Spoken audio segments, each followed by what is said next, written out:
In each edition of Privacy is Supreme, we not only discuss the legal landscape surrounding digital freedoms, but we also engage in the broader conversation of digital rights and how it ought to be practiced, given that technology and the internet define how we engage with the state as citizens.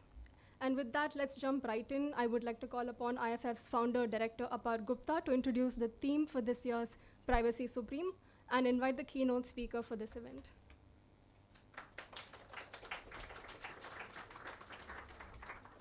Thank you everyone for turning up today to celebrate Privacy Supreme, a celebration in which there is reflection, there's also engagement with a broader cultural conversation, and we hope that through the keynote speech by Justice Patel, but also through a panel which follows and engages with how Indian science fiction looks at the question of privacy beyond it being something related to surveillance, broader questions of power which are there in joint families, in caste exclusions, in welfare systems, and exclusions from day-to-day lives from the rights and entitlements of the Indian Constitution. This conversation can be deepened. We are really glad that we have chosen a theme in which we look at not only the past and the present, but also look to the future, and this picks up from the X-Men movie. It's, by the way, it's rated very highly on Rotten Tomatoes. We chose it because it's genuinely a good movie. It's called Days of Future Past. It has a stellar cast. I would recommend everyone to go back and watch it.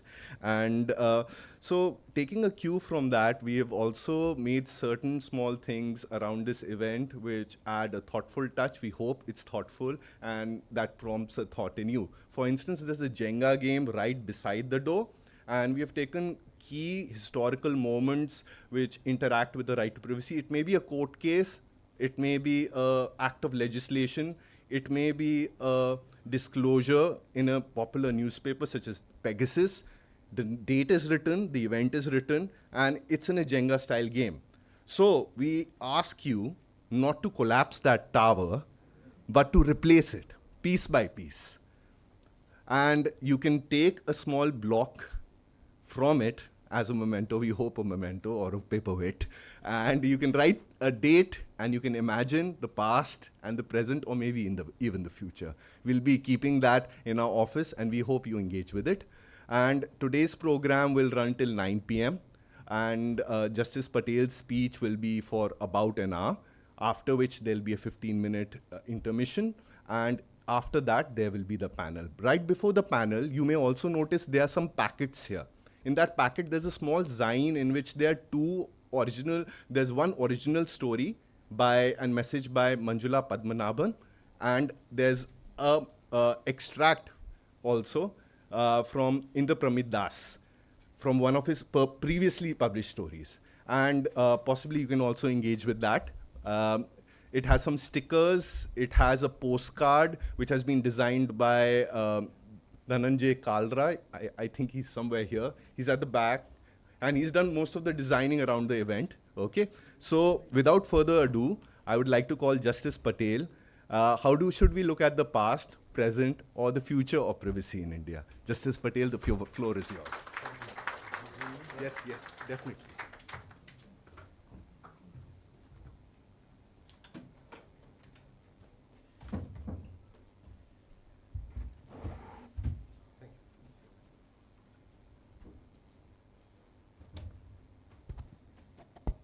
Thank you. Is this working? Can you hear me at the back?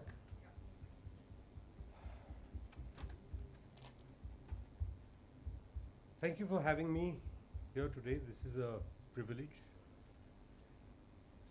The topic is challenging. And fair warning, this is going to take a while. As I recounted a few months ago at a lecture in Pune, from which I have freely borrowed for part of this evening's address, and in a context I shall not bore you with, I once found myself at the Foreigners Regional Registration Office behind St. Xavier's College in Mumbai. The officer there very kindly asked if I might be interested in some special branch archival records. I said yes. He took me up 2 floors to a chamber where there were rows and rows of these leather-bound volumes. He showed me some of them. It was astonishing. I had no idea that records like this even existed. They went back to 1915 or even earlier, and they were a minutely detailed record in an age of no cameras, no internet, no hyperlinking, of what we today called surveillance. Individual people in plain clothes were asked to keep watch. There is a narrative about a sinister Parsi gentleman who was found loitering around the docks, and the message recorded was to apprehend him when he disembarked from his steamer at Aden. The detailing is incredible. In one instance, there is even a dinner menu. What's missing is equally intriguing. The pages from Gandhi's journey to Ahmedabad just before independence, which I believe is now at the British Library in London. With surveillance, there's the why and there's the what. Let's take a quick look at the what. The word surveillance is from Middle French, traceable to Latin roots, vigilare, to keep watch. In French, sur or over, and veiller or watch, together, overwatch. In our contemporary understanding, it is close observation of an individual or group, today whether or not of a person of interest, that is to say under suspicion, and in espionage, a systematic method of constantly observing and recording events, persons, and places by manual or electronic means. That's the what.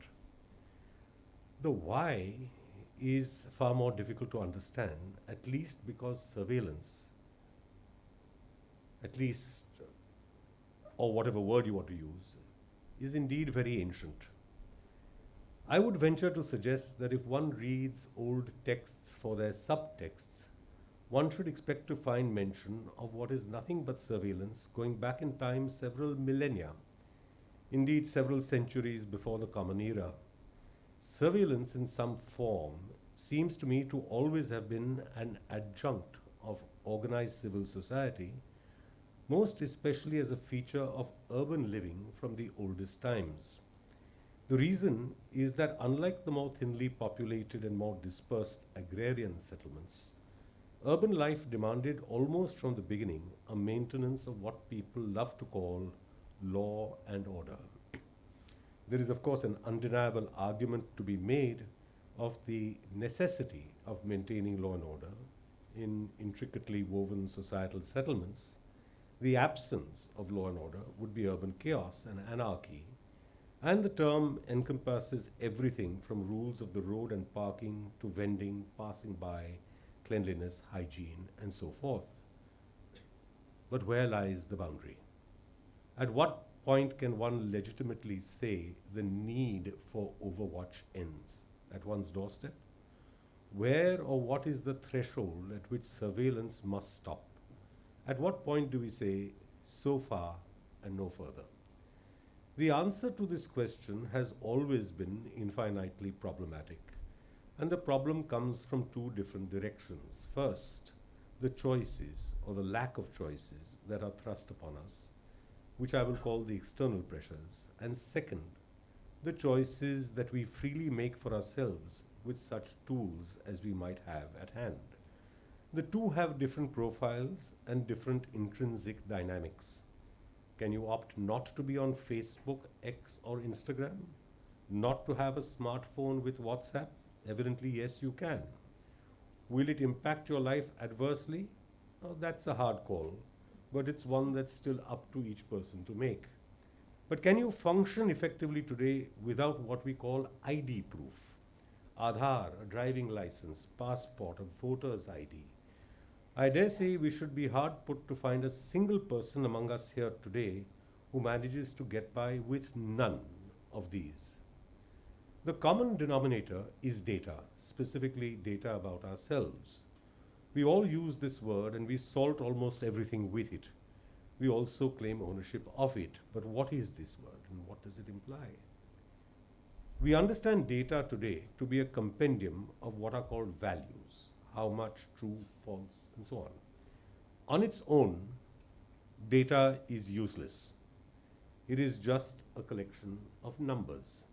It is the interpretation of that data in ways more or less formal or structured that yields something of worth. The process of interpretation is the algorithm. Data is the plural of datum. That's a Latin word. And here's the surprising thing. In Latin, the meaning is the thing given. Mark that, please. It is the neuter past participle of dare, meaning to give. Data, datum were words first used in English 500 years ago in the 1640s, and they remained there for the next 4 centuries until the middle of the 20th century, when it was first adopted to mean storable computer information. The word data processing, again the word processing should be noted, arrived only in the mid-1950s. Data is only a value. It is not information. And information, in turn, is not knowledge. On their own, data and information are both relatively useless. Once we process that data, we begin to know certain things, patterns, habits, preferences, tendencies, likes, dislikes. And then it gets more intimate. We know about dress and food and travel and reading and entertainment. And we use this knowledge, processed information, even to define relationships, and through that, ourselves. Yes, think Tinder or any dating app. Let me use this to set the stage for what follows. Pause to remember the origins of the word datum, the concept of giving a thing. What is this thing and who is giving it and to whom? Why? As soon as we latch on to the concept of giving, we are forced to accept the other face of it, namely ownership or proprietorship. So there is the giving of something by someone who owns it to someone else. At a philosophical level, this throws up more problems. For instance, take an elementary chunk of data, your date of birth, expressed as a value. This becomes data as we now understand it when it is given, that is to say, when it is shared by the one to whom it attaches with someone else. When it enters a birth register, for instance. Therefore, data is the communication of a number, a symbol, or a value. Data travels to the level of information when the symbols or the values of data pass through some sort of filter. Knowledge, the next level of abstraction, builds on information and speaks to awareness of data and the information, and then injects or embellishes it with something more. Let's take an example from something all of us use every day, Google Maps. Some of you probably used it to get here. The distance by road between 2 points on a map is data. A message about the condition of the road or the traffic on it at any given time is information. A suggestion about an alternative and faster route comes from knowledge. To complete this part of it, let me just mention the next level, wisdom. That is a further refining. It gathers data, information, and available knowledge to make an ethics-based call, fundamentally on right and wrong. Wisdom is tied root and branch to governing concepts in law, justice, equity, fairness. But we would do well to remember that while repositories of data and information can be relatively anonymous, and knowledge, even with its incidence of own authorship, has the merit of being widely accessible, wisdom is a quality that is extremely personal. It is shaped by disparate influences, not just data or information or knowledge. Here, politics, faith, attitudes, backgrounds, and worldviews come into play. Data, information, knowledge are all agnostic. It does not matter what job you are doing or what societal role you fulfill, they remain the same. Wisdom, on the other hand, is constantly shape-shifting. A common mistake we make, especially in this country where paying obeisance and being subservient is almost a national trait. We are constantly in search of someone whose feet we can touch, often to realize a cherished ambition, is to assume that occupying a position of authority necessarily brings wisdom with it. Our collective experience, and yes, I do mean the judiciary, should tell us that this is entirely untrue, and there is no valency between the two. Abir Mukherjee is a writer I much admire. He has a series of novels set in Fairseas, Calcutta, about a British policeman, Sam Wyndham, and his Indian assistant, Surendranath Banerjee, nicknamed Surrender Not. They are marvelous detective tales stuffed with atmosphere and context, from opium dens to stately mansions and starchy clubs, and always, always the Hooghly. All of this in the backdrop of the independence movement. In one of these books, A Necessary Evil, there is a wonderful line I'm adapting from what a female character says to Wyndham. The truth, she says, no more entails justice than high office entails wisdom. Now let us set this in the context we have derived. We have not just data, information, and knowledge, we have repositories of these, and I'm excluding wisdom because truly valuable repositories of wisdom are very hard to find. In another word, we have libraries. Let me return to the fundamentals. My argument is this, that the act of harvesting and collecting data, making information and deriving knowledge serves two primary purposes. First, societal improvement, the progression of humankind to greater and greater levels of civilization. And second, the control of one group, the overseers, over the other, the overseen. Today, the latter purpose seems to have overtaken the former. For it cannot surely be coincidence that the rise of the political right wing parallels the growth of surveillance. The processing of personal data about the individual, gathered and harvested ever more aggressively, more intrusively. Francis Bacon famously said, knowledge is power. Knowledge, mind you, not information. But the truth is that all surveillance is information, and surveillance is, above all, about some form or shape of power, that is to say, control.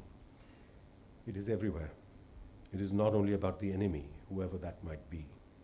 It is about our daily lives, how we shop, where we travel, what we read, the choices we make. I'm sure that many of you, like me, have been utterly, how shall I put it, discombobulated. No, freaked out is, I think, a better word. To find that your cell phone feed suddenly starts peppering you with offers about that trip to Greece you were talking about with your family only last night. What on earth is going on? How is this even possible? What part of our lives is truly ours? The more we fill our lives with digital data, it seems, the less we have control over it. Does this not remind you of that fabled Pythagorean cup named after that great man of science and all things triangular, Pythagoras? He is said to have invented this device, a drinking cup, which, when filled beyond a certain point, had a siphoning effect, thus draining the contents through the base. It was meant to be a practical joke, but I fear the joke is on us. The more we want, the more control we cede, and the less is truly ours. I have come to detest the expression artificial intelligence because it seems to me to imply that left to ourselves, humans have nothing to commend themselves except its converse, natural stupidity, which may well be true in this era of climate change, especially when one sees the official government line on fossil fuels and carbon emissions in Chapter 13 of the recent 2023-24 Economic Survey of the Government of India. and I dare say even some astoundingly inexplicable decisions of the highest court negating efforts to preserve a unique species or to recognize the fundamental right to free speech. But all that is stuff for another evening. As technology advances, our adoption of it increases. It's no longer a bare bones set of numbers like a date of birth. We have now moved to the level of yielding far more intangible data about ourselves, everything from books to sexual orientation. Why do we do this? Because, and this is the other danger point, it is convenient. It makes our lives easier. We can pay others swiftly. We can send and receive messages instantly. We share images, and we are told this is important in an interconnected world. But all this convenience has a cost. And as we shall see, ceding this level of control is extremely dangerous, especially when it is unguided and unsupervised. If surveillance is oversight, we have to ask who oversees the overseer, which puts it into a certain perspective. Our view of surveillance is based on and emanates from a propagation of a culture of fear. This has become more pronounced since 9/11 and after the COVID pandemic. And the thinking is that surveillance is necessary to keep us safe from harm. But this so-called necessity immediately lends itself to all kinds of purposes, from lockdowns to film and book censorship, suppressing all expressions of dissent, and other forms critical to any functional democracy under the rule of law. So we have this tension, one of increasing relevance to us, between data about ourselves, which we allow to be harvested by others, apparently for our greater good, and our demand for enforcement of a particular human right, the right to privacy, the right to be forgotten, the right to be left alone, and the right not to yield data. If data harvesting and its uses are swept in for some greater convenience, we must acknowledge that invariably and without exception, fundamental rights and all human rights are exceedingly inconvenient to those in power. And it is for that very reason that we have Part 3 of our Constitution to protect these highly inconvenient rights. Boundaries between public and private are constantly shifting. Our lives are online. In such a world, privacy is no longer just a matter of a personal preference or a private morality. It is a matter of individual freedom versus public power. It is at its core about who we are and who we are allowed to be. In an age where information flows this swiftly across borders, screens, and between people, it is an era defined by two cardinals, the ease of connection and the abundance of data. And we are confronted with promises of unimagined benefits from this digital transformation, compelling us to ask, how much are we exposed? What remains ours alone? For all its relevance, privacy is a difficult concept to pin down. It can mean many things. The solitude of a quiet room, the confidentiality of a medical or legal consultation, the secrecy of a vote cast, or in today's day, vote not cast, or the right to browse the internet without being tracked. Why does it matter? And why should we care about it in a country like India, vibrant, plural, democratic, vastly unequal, deeply complex, exceedingly noisy? The question is not academic. It's one that recurs with maddening frequency in our courtrooms, in judgments that define the relationship between the state and citizen, and also in more colloquial dialogue. For it is also a question that matters in homes and hospitals, in marketplaces and municipalities, in apps and algorithms. There are three reasons. First, privacy matters because it is essential to freedom. Without the ability to think and speak freely, to form relationships of one's choosing, to explore beliefs and ideas without fear of scrutiny or punishment, the constitutional promise of freedom is hollow. Privacy gives freedom depth and meaning. Second, privacy is foundational to dignity. It is the recognition that each human being has an inviolable zone in her or his life that is hers or his alone to shape and share. Dignity means not being treated merely as a statistic. It means having control over that which is one's own. Third, privacy is a condition of democracy. In a free society, people must be able to question authority, protest injustice, organize collectively. Now, if every moment is watched, every message stored, and every disagreement profiled, dissent becomes dangerous. Surveillance chills speech. It silences the very voices democracy most needs. And finally, and above all, privacy is about power.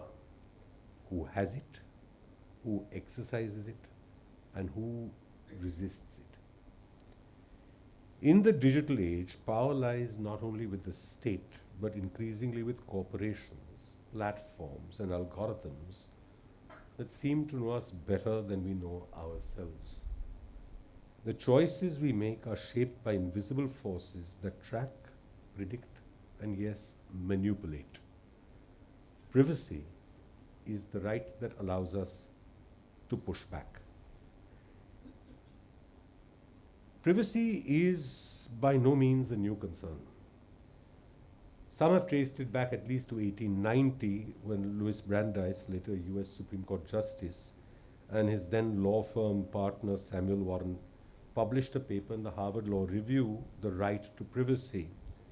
They suggested there had to be legal recourse against intrusion by outsiders into private domestic affairs. The debate went on for the next century until about 1960, when William Prosser published a study asserting that the right to privacy had grown from rights against publishing private data to far wider concern.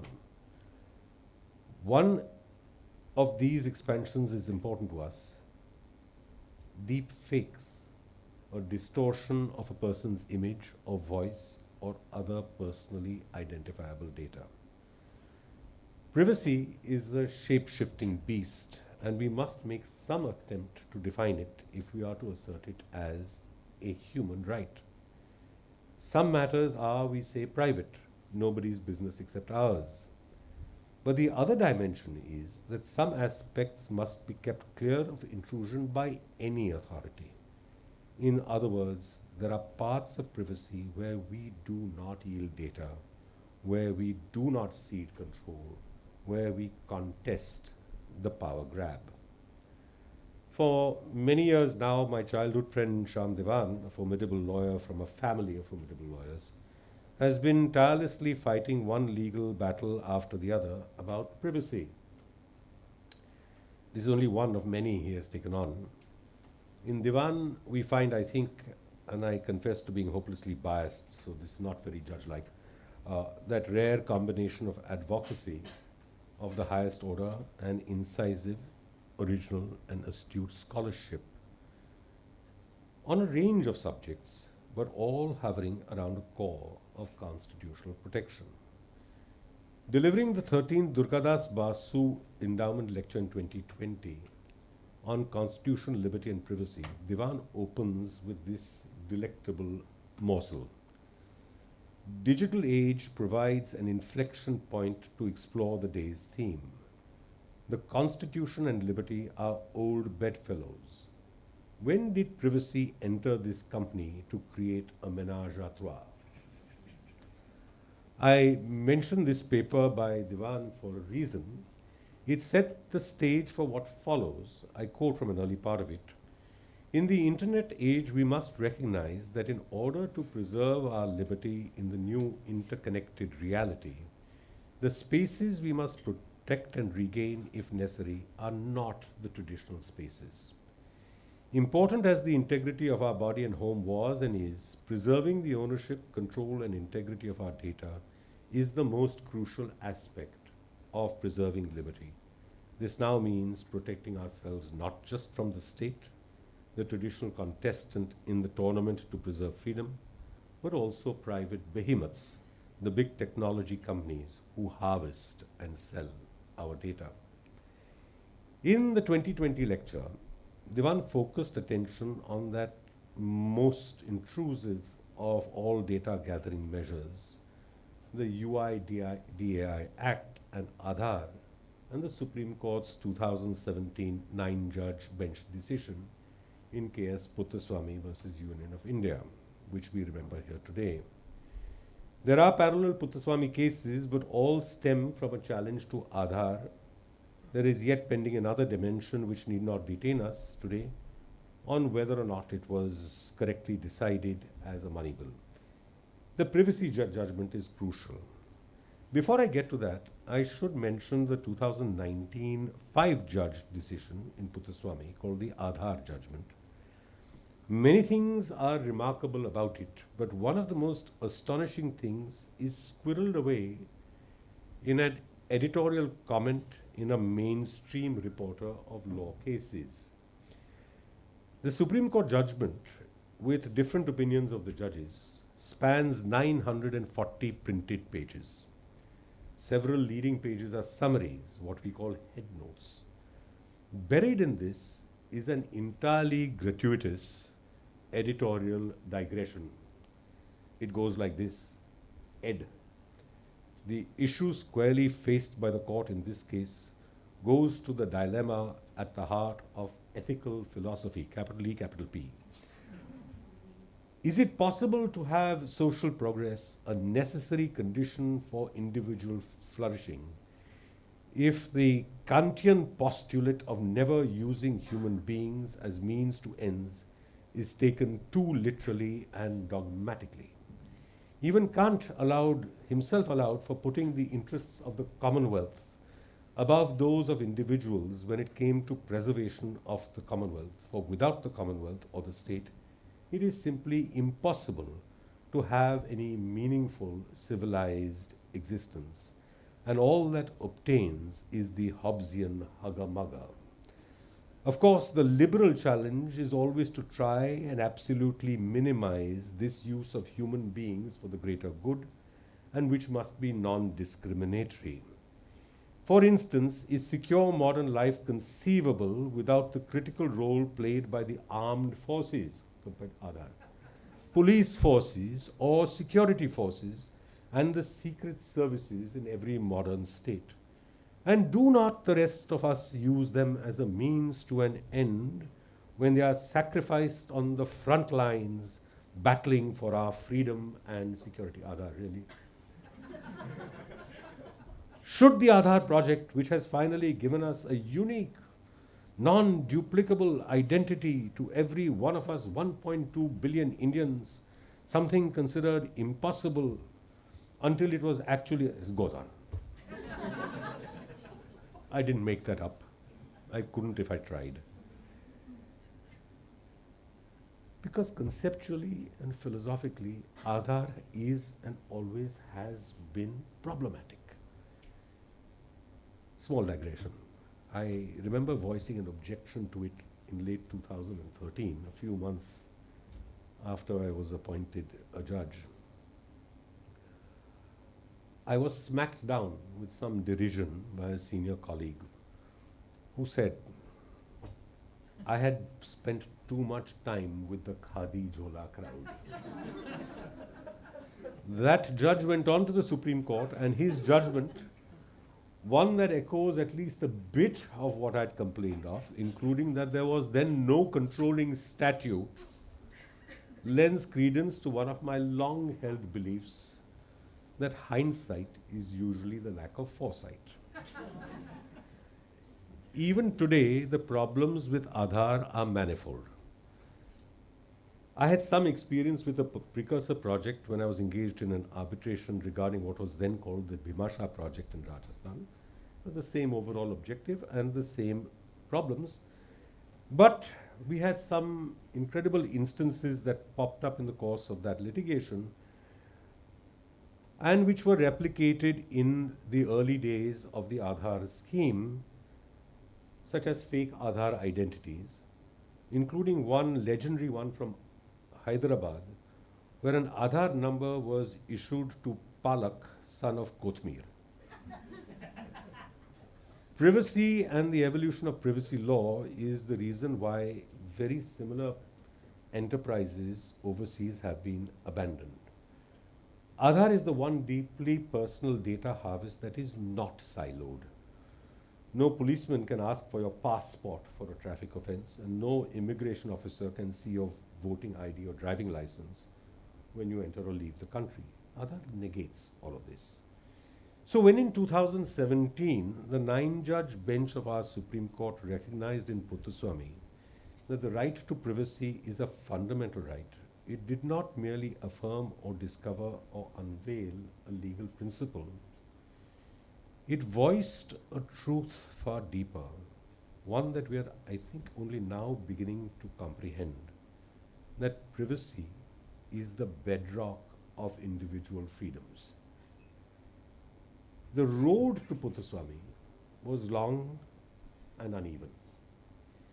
For decades, Indian jurisprudence treated privacy as entirely peripheral, sometimes recognized, often avoided, rarely understood in full. Earlier cases, as we shall see, offered glimpses of recognition, but without coherence or conviction. It took time and a changing world for the judiciary to fully see privacy for what it is, not a Western import, not an elite indulgence, but a constitutional necessity. But even after this recognition, privacy remains contested. It raises hard questions. Can a government compel biometric identification? Is data protection a public or a private matter?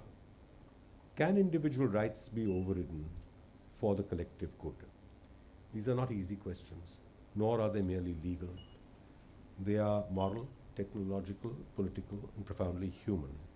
And they lie at the crossroads of governance and ethics, of citizenship and consent. In India, these questions are especially important because of our scale and diversity. When we are building one of the most ambitious digital infrastructures in the world, linking citizens to services through various digital platforms, we are, with this connectivity, encountering the risk of profiling, exclusion, leakage, and abuse. Perhaps more importantly, in a country as bisected by economic inequality as ours, we have to ask, how do we protect privacy not just for the privileged, but also for the poor? How do we ensure that digital transformation does not come at the cost of constitutional values?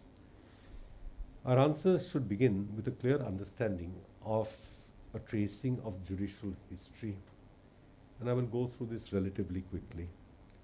My attempt is to chart that journey, to look, as it were, to the days of future past, and to trace the contours of privacy in Indian law from the early years of constitutional silence to the hesitant recognition of the 70s and 80s, and finally, the digital dilemmas of the 21st century. Why is this necessary? I think it behooves us now to do whatever is necessary to build what I will call a culture of privacy. One in which rights are respected not just by law, but by design. Something that we have not so far done or at any rate not done well enough.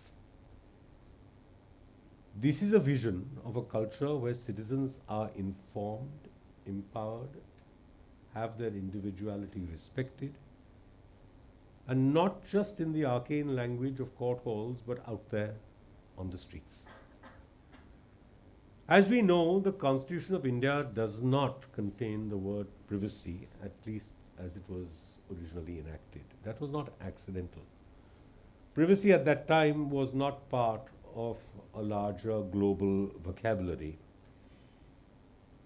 We did have strong personal guarantees of personal liberty under Article 21 and the freedoms in Article 19, but in the early years, these guarantees were often interpreted narrowly, especially when they came into conflict with the interests of the state. In 1954, a newly minted Supreme Court of 8 judges had before it the case of MP Sharma versus Satish Chandra about the right against self-incrimination and powers of search and seizure. The petitioners were demanding that documents seized during an investigation be returned to them. All 8 judges sat to hear the case, and the court held that without a provision like the American Fourth Amendment, privacy could not be read into the fundamental rights in Part 3 of our Constitution. Privacy had its first test in 1963 in Khadak Singh versus the state of Uttar Pradesh. Khadak Singh was a man suspected, though not convicted, of criminal activity, and he was being subjected to continuous police surveillance, street watch, night visits, unannounced entries into his home. He challenged this on the grounds that it violated his fundamental rights under Article 19 and 21, and the Supreme Court was divided. The majority held that unauthorized intrusion into a person's home violated ordered liberty and struck down the clause allowing domiciliary visits, but it did not recognize a general right to privacy. It said famously, our Constitution does not expressly declare a right to privacy as a fundamental right. Justice Subbarao, dissenting, thought otherwise. It is true our Constitution does not expressly declare a right to privacy as a fundamental right, but the said right, he said, is an essential ingredient of personal liberty. That was prophetic, but at the time he was in a minority.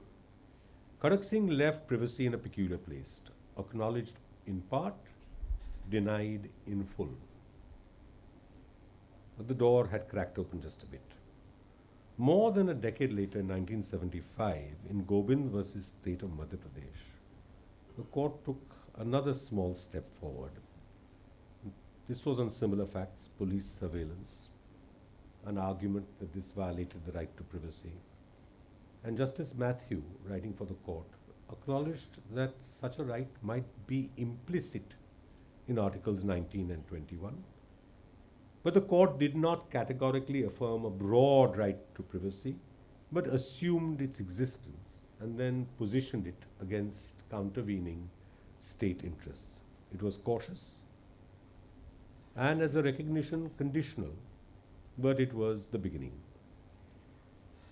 I may be entirely wrong in this, but my thinking is that the watershed moment before Puttaswamy,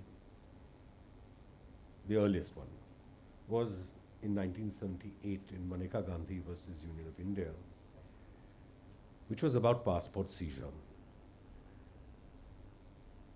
Let me explain why I'm saying this. She argued that the denial of a passport violated her right to travel and her right to life and liberty. What followed was a landmark judgment that redefined Article 21. It held that any procedure restricting life or liberty had to be just, fair, and reasonable, and it rejected earlier narrower interpretations and brought Article 21 into conversation with other fundamental rights, especially Articles 14 and 19. I agree, it did not directly deal with privacy, But what it did do was to alter the framework within which the rights were understood. Personal liberty was now more expansive, not restrictive. These three articles were no longer in silos. And I believe this proved vital, for within that liberty, room was being created conceptually and constitutionally for privacy. In 1981, again, in Malak Singh, the court dealt with surveillance, though this was being done without overt interference. The court upheld the practice, but said that such surveillance must not be intrusive on private life unnecessarily. Of course, what is necessary intrusion is always a dilemma. The 1994 Auto Shankar case, R. Rajgopal versus State of Tamil Nadu, was about whether a magazine could publish the autobiography of a convicted serial killer, allegedly written while in jail.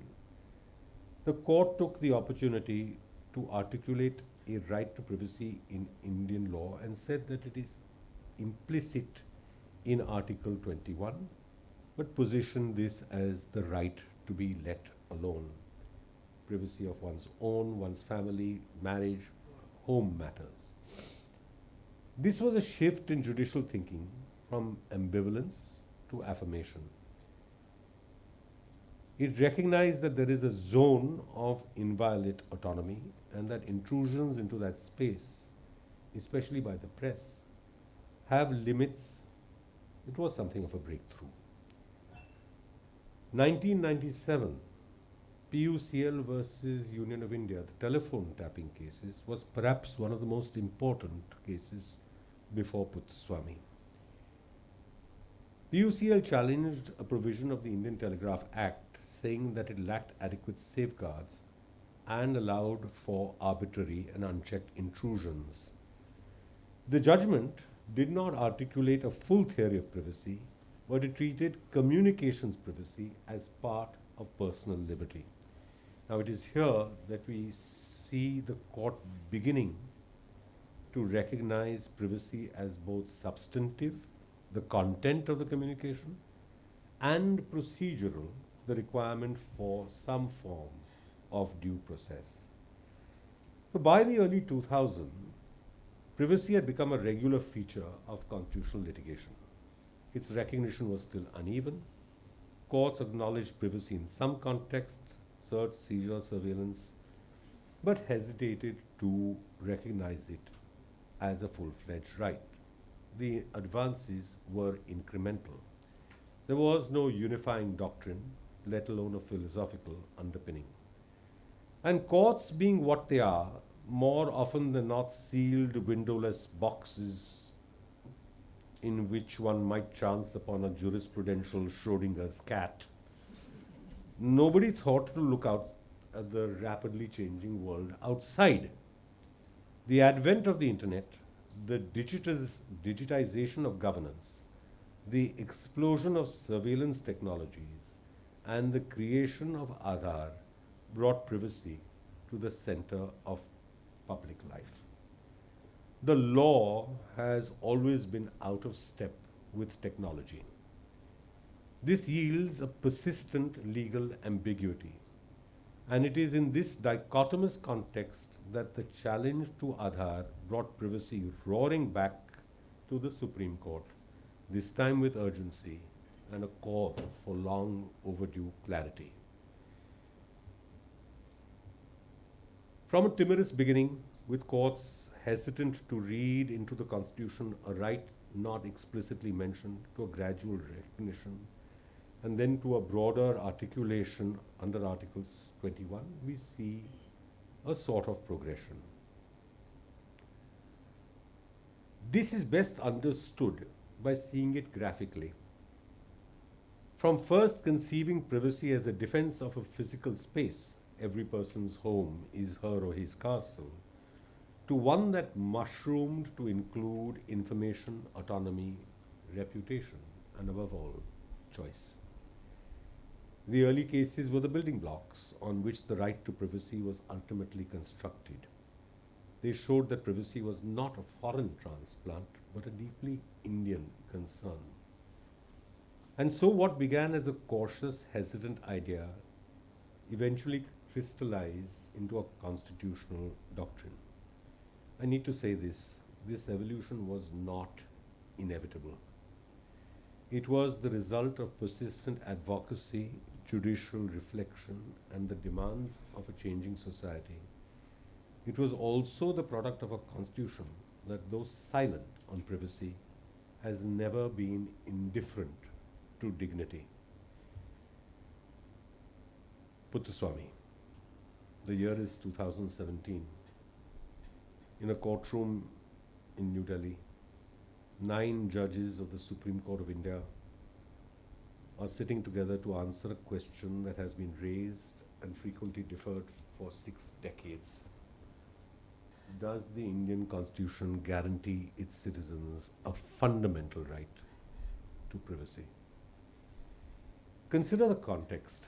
By the early 2010s, privacy had moved to the center of the national debate, largely due to the Aadhaar project. From the beginning, this was hugely controversial and driven entirely by technology with absolutely no regard for the law. Indeed, when first introduced, it had no governing law at all. The thinking was that if technology could ensure last-mile welfare delivery, the law would simply fall into place. For who could possibly argue against the purpose of such shining purity? Biometric authentication for access to government services and benefits, the thinking went, overshadowed all other concerns. Aadhaar quickly became a central instrument of the state's digital infrastructure. But it also raised deep anxieties about surveillance, exclusion, profiling, and the centralization of personal data. When the Aadhaar scheme was challenged in court, the Union government initially argued that there was no fundamental right to privacy under the Indian Constitution at all. This argument rested on the old precedents of Khadak Singh and MP Sharma. But at the heart of the Aadhaar litigation was a deceptively simple foundational claim that every Indian citizen had a right to privacy, and this right constrained how the state could collect and use citizens' personal information. But there was a complication. In previous rulings, the Supreme Court had held that the Constitution did not explicitly guarantee a right to privacy, and at least one judgment was by 8 judges. These cases, though dated and sometimes cautiously qualified, had never been formally overruled. And so before the court could decide whether Aadhaar violated the right to privacy, it had to answer a prior and deeper question, whether such a right existed at all. And when it did this, there was a unanimous affirmation that the right to privacy is not only fundamental, but central to the Indian Constitution. The Puttaswamy judgment is huge in its size, 637 pages, and in its reach. 6 of the 9 judges weighed in, coming at it from different angles, but all converging on one focal point, that privacy is inherent in human dignity and therefore intrinsic to the fundamental right to life and personal liberty under Article 21. I won't take more time describing how each judge has dealt with it. It's enough to note that the judgment was decisive, it was bold, and it expressly overruled MP Sharma and Khadak Singh to the extent that they denied that privacy was a fundamental right. It placed privacy, therefore, at the heart of a constitutional interpretation, not as a peripheral interest, but as a foundational principle that cuts across rights and remedies. It offered a clear and principled understanding of what privacy entailed. And to summarize this, it identified three broad dimensions. First, there is the bodily or physical privacy. Second, there is informational privacy, controlling the use and dissemination of our data. Third, there is decisional autonomy. But beyond that, Puthaswamy tied privacy to freedom and therefore anchored privacy with our fundamental rights. Now, there is a phrase that nobody in his or her right mind would use in daily conversation, and literally and visually it presents an absolute impossibility. But lawyers and judges simply adore saying that such and such a thing is both a shield and a sword. In human history, outside of the law, nobody has ever seen such a thing. But it rears its linguistically ugly head with depressing regularity, and Puthaswamy is no exception. This word shield appears at least 15 times, but fortunately, sword does not. But the twinning is repeatedly emphasized as privacy's positive and negative dimensions. The judgment said that the state's negative obligations restrain it from intruding into individual life without just cause. Any intrusion must pass constitutional muster.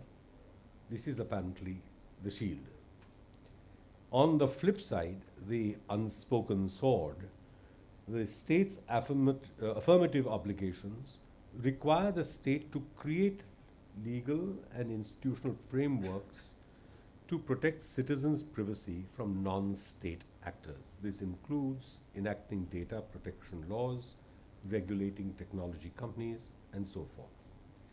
But the most forward-looking aspect of Puthaswamy was its acknowledgement of the challenges posed by the digital world around us today. It noted that in an age of smartphones, biometrics, cloud storage, and AI, privacy cannot be confined to physical spaces. It must evolve, that is, the right must evolve, to address new technologies, new forms of data collection, and new kinds of power. We must understand that Puthaswamy did not elevate privacy above all other considerations. It was a fundamental right, but not an absolute one. Interference with privacy is permitted, but this is only if three tests are satisfied, and all three must be satisfied. The action must have a basis in law. There must be necessity, the pursuit of a legitimate state aim. And three, the test of proportionality must be met. All three are required.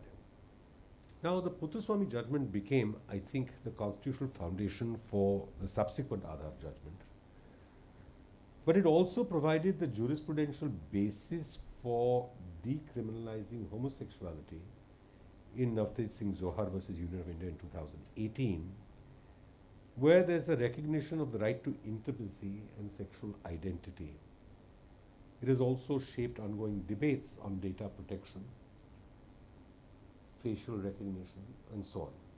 But perhaps most importantly, it signaled a seismic political and constitutional shift from treating citizens as subjects, a thinking common to political parties of every stripe and persuasion, to recognizing them as autonomous individuals with inviolable, constitutionally guaranteed rights. The promises that Puthaswamy holds out will need to survive severe tests that lie ahead. But I think in its powerful framing, we do have the toolkit to meet those challenges. There are some areas that require mention. I'll ask you to bear with me for just a little while. This is important because of the rise of the surveillance economy And there are three specific areas where privacy continues to be a major concern. We often discuss it in abstract universal terms. It belongs equally to all.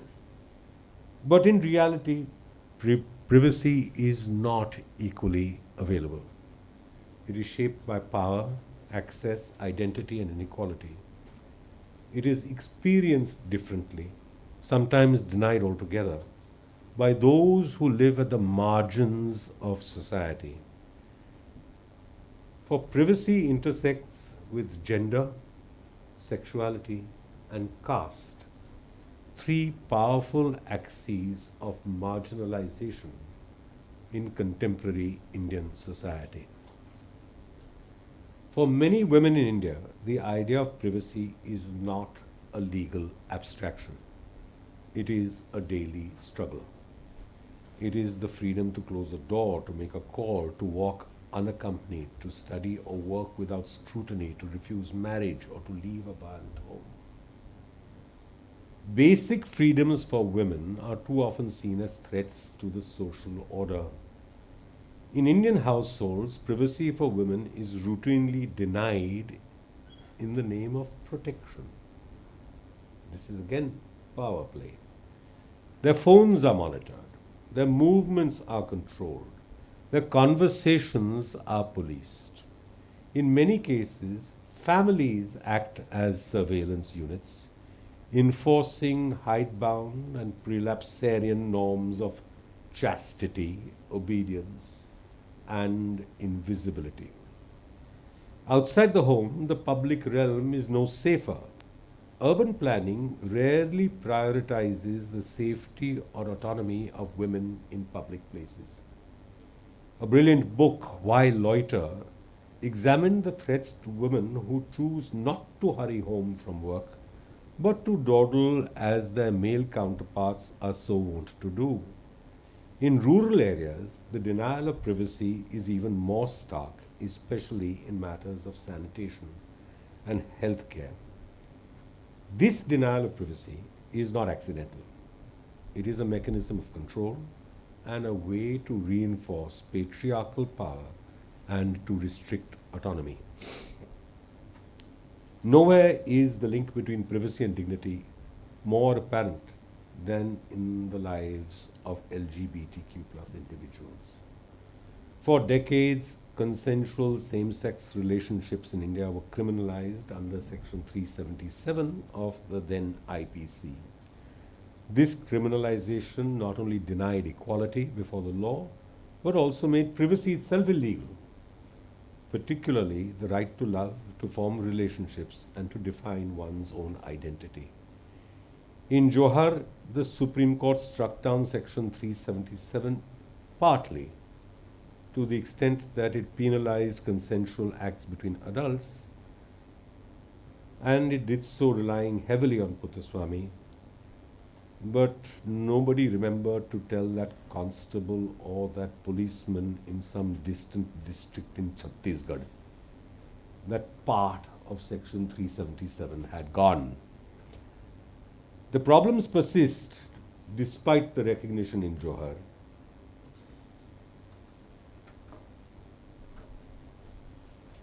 And what is that recognition? That recognition is simultaneously moral, social, and constitutional. Intimacy is not a cause for shame. Difference is not deviance. LGBTQ+ persons are entitled to the full protection of the Constitution, including the right to privacy, dignity, and equal treatment.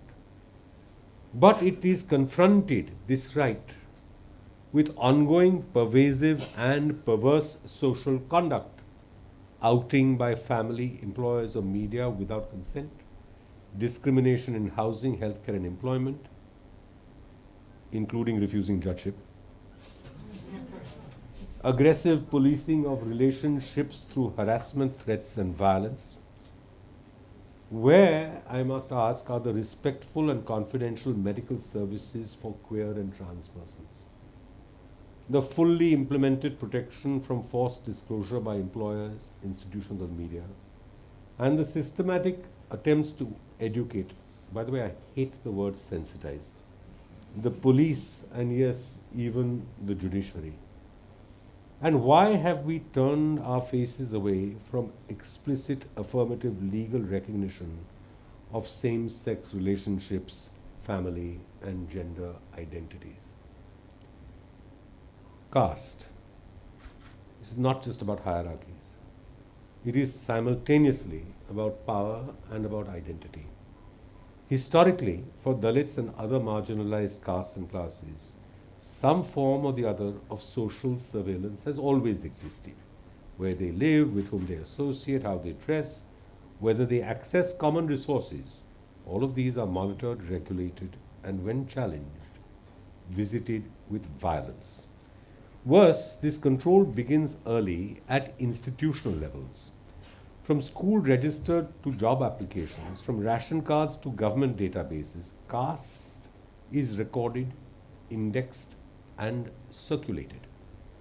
While this serves the important purpose of affirmative action, it also carries the risk of stigmatization and the breach of dignity.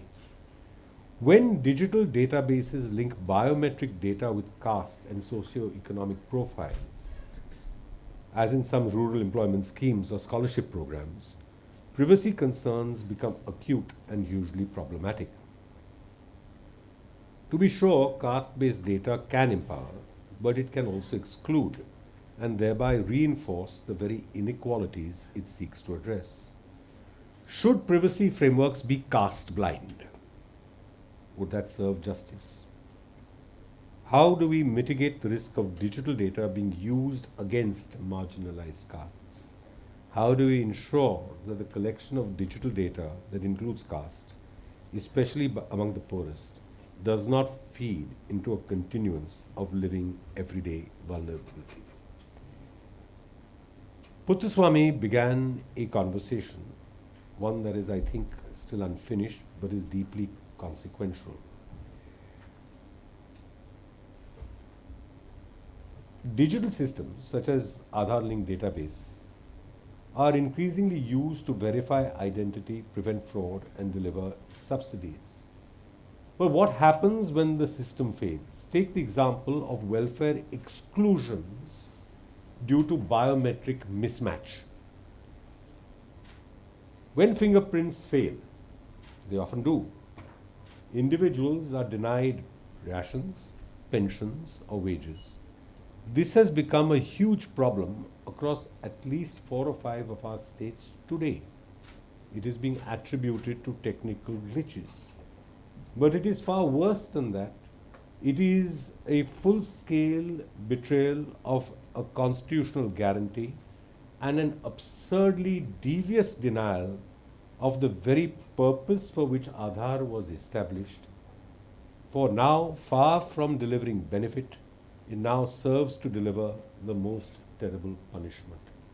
Imagine not being able to access your own bank account into which flows a government subsidy or a pension only because a government-driven Aadhaar system claims that there is a mismatch. For me, and this is the science fiction part of it, the most profound lesson in Puthuswamy is its recognition that the Constitution is for you, spans both time and space. It moves into areas unforeseen as new challenges arise, and it unfolds in time much as our universe does. Privacy is but the latest of these space-time expansions. This is possible only because of the recognition in judgments like this one of our fundamental constitutional principles. It recognizes the precepts from our preamble, which continue to rumble: justice, liberty, equality, and fraternity. And it is in the crevices or interstices between these that we have now successfully positioned privacy. Two turbulent rivers collide here: democracy and data. In that confluence, remembering that the Constitution is not history, but a constant blueprint for the future, it falls to us to find how best to navigate these waters such that privacy in everyday life is protected and respected. If the Constitution is our compass, it is also a tolling bell. How do we gauge ourselves? How will future generations judge us? It will not be enough, I suggest, to be remembered for allowing tyrannical, all-points control by state-level players.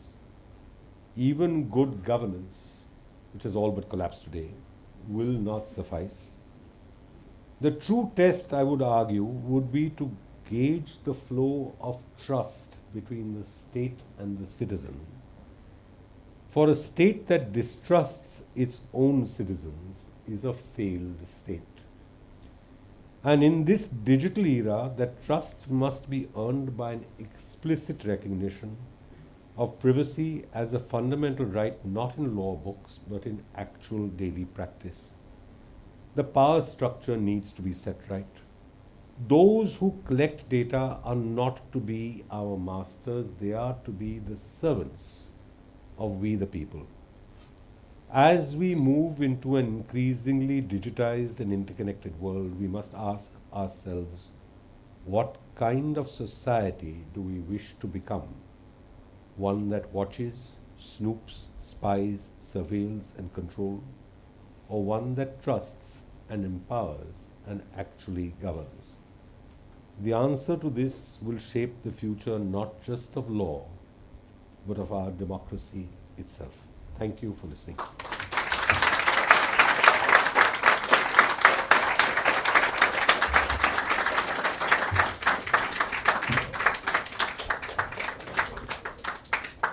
Thank you so much, sir, for delivering this very important lecture.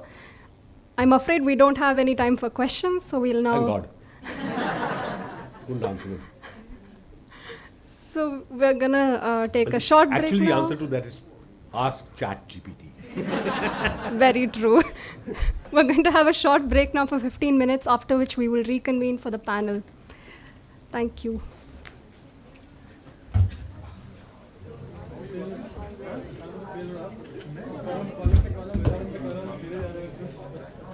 Yes, how have you been? Huh? I thought it was you, but it's been stuck up.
we will be hearing from a panel on privacy imaginations from Indian science fiction, and I will leave it to Apar to introduce the panelists and the moderator. Today's panel on privacy imaginations from Indian science fiction will explore how Indian science fiction reimagines privacy as liberty, autonomy, and social justice. It's against the backdrop of biometrics mediating access to welfare, predictive policing, and intrusive models of platform governance, where we may ask, how do we bridge the gap between the constitutional promise of privacy made 8 years ago and the techno-surveillance futures that are already taking shape around us? Each of our speakers will bring their creative visions that are suitable to be put into practice or even to pose further inquiry. We are truly, truly gifted to have Gautam with us. Gautam is a lawyer who's also been part of the Puttaswamy judgment and also is an author of science fiction. This provides him a unique vantage point, which I hope will draw a broader conversation today, in which he'll be joined by a stellar panel.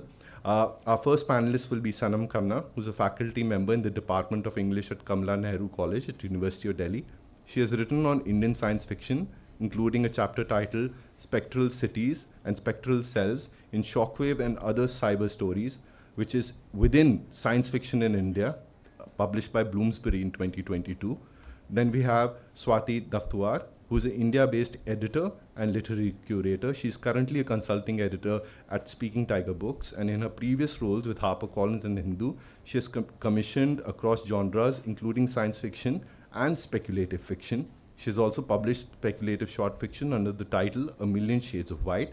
And finally, we have Ritvik Bhattacharjee, who's an assistant professor in the Department of English at Shri Guru Tegh Bahadur Khalsa College, University of Delhi. He's a co-author of Science Fiction in India, Parallel Worlds and Post-Colonial Paradigms, and has had his stories and graphic work published in the Sahitya Academy Journal on Science Fiction.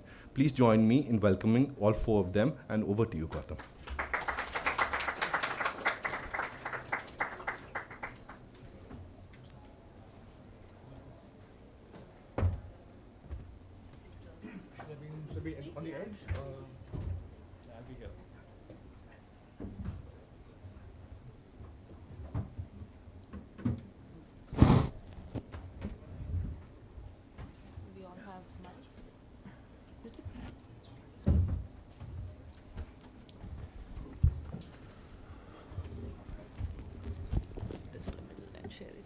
Thank you, Apar, for that introduction. Justice Patel is always a very hard act to follow, but we'll do our best. So this panel is about Indian science fiction, privacy, and their intersection. And I'll just begin with a couple of preliminary remarks, and then we'll have a set of questions for the panelists, and after that we'll open it up for a few rounds of questions.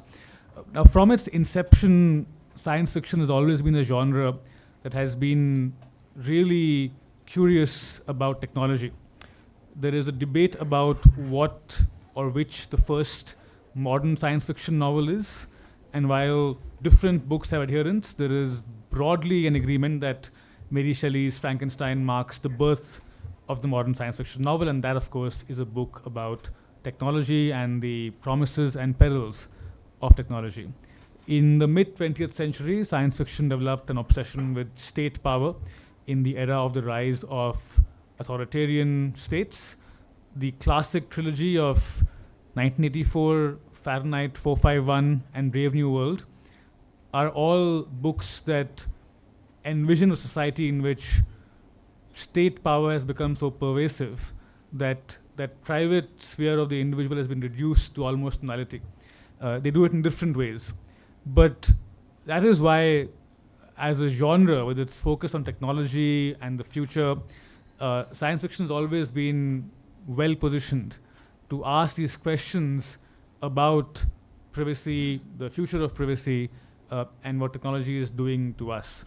The second element of this panel, Indian science fiction, I think is also important because often over the last few years, when I reference Indian science fiction to people, I get bewildered looks or just this question of what is Indian science fiction, this idea that well, first of all, only white people write science fiction. Indians write really heavy post-colonial novels about family trauma, and also that it's basically a Western import. That is not true, actually, because as early as the 1890s, Jagdish Chandra Bose writes a story where a bottle of hair oil stops a typhoon. That is early Indian science fiction. Rokia Shekhawat Hussain, the Bengali writer, writes a story in a world in which patriarchy has been inverted. Right? So Indians have been writing science fiction for a very, very long time. And so this panel brings together those two aspects, science fiction and privacy and Indian writing of science fiction. So with those remarks, I'll begin just asking the panel some questions. The first one broadly flows from the opening remarks, which is that science fiction's always explored technology and its implications both from an optimistic lens, utopian science fiction, but also a deeply pessimistic lens, dystopian science fiction, and of course the whole range in the middle. Modern day issues of privacy, as Justice Patel told us in the last session, implicate questions of technology at a very deep level. So how do you see both global and Indian science fiction responding to this intersection of privacy and technology? And I'll just begin with, just most proximate to me. So Sanam, you could start off, and yeah. Okay, thank you everyone for being here. And as Gautam said, I'm often asked, is there Indian sci-fi? So I have a minuscule drop in the ocean from my personal library over here, which I consider excellent introductions if you're not familiar with Indian sci-fi.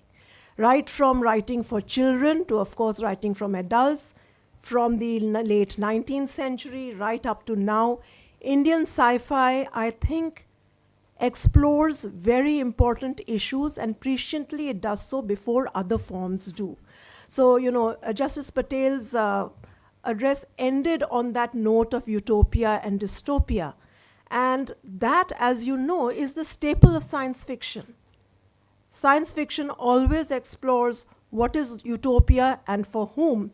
And right from the beginning, from Thomas More's Utopia to the works that we are discussing here today, this has been one of the central features. What makes something utopian? What makes something dystopian? And that's where this issue of privacy, which I do think, I'll come to that as the second part of my answer here, which seems to be a Western import. That may be so, but dignity is not. Dignity is very central to the Indian concept of conceptualizing what it means to be human, to have a quality of life worth living. And these have always been explored in Indian sci-fi, from his own novel, The Wall, Manjula Padmanabhan's Harvest. If people haven't read that, I heartily recommend it, about organ transplant, Tarun Sen's 2 volumes on science fiction in Southeast Asia give you an excellent overview of the kind of anxieties and hopes that Southeast Asian fiction and Indian SF specifically puts forth. Now, coming to the question of privacy. Privacy in one sense, like I said, in Indian conceptualization, and I mean largely, beyond the legal, into the personal, into the cultural, is not one of our top priorities as a culture. We've lived in joint families. We have always had, this is a sad part of our history, disempowered groups. So one of the questions that SF asks, through centralizing these marginal groups, women, Dalits, for those who haven't read Mimi Mondal, a very good introduction to how what she calls Dalit futurisms, re-envisaging re-envisaging the past or the future through alternate visions. What this does is place that question of dignity and privacy side by side. We also have our colonial past to deal with. We have that Mai Baap attitude. The Sarkar has the right to kind of invade your space, invade your body, look at the kind of proscriptions for certain people, certain classes of society over space. So on one hand, yes, I think privacy as a concept is a privileged concept. Only the privileged can afford to think of privacy. But what SF does is shows you what happens if you don't think about privacy from the top to the bottom of society. So that's where I'll leave it to move forward, because the gamut of privacy questions and dignity questions which Indian SF addresses, I think it does so in a very different way from Western SF and in a far more culturally rooted way than foreign SF. Yeah, and I think that just to add to that, Anil Menon's book, Half of What I Say, which was published in 2016, actually is very interesting because it takes Aadhaar as a concept and takes it to its logical extreme. And there you see, this idea of privacy in a future India and how it intersects, economic boundaries. Swati. Yeah. Actually, thank you, everyone.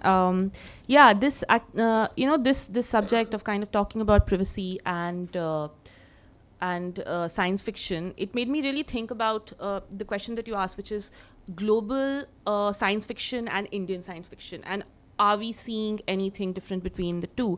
And if there is difference, then what is that? And I feel like one of the things, just because my job involves reading a lot of manuscripts, so I end up seeing a lot of things that you might not actually end up making it to the shelves, but you do see patterns emerge. And one of the things is that in Indian science fiction, I think, and I'd say that maybe for me at least, the genre of science fiction is probably the best genre to lay out our anxieties and lay them out, like you said, to its logical conclusion, the worst or the best of what we are already seeing on ground.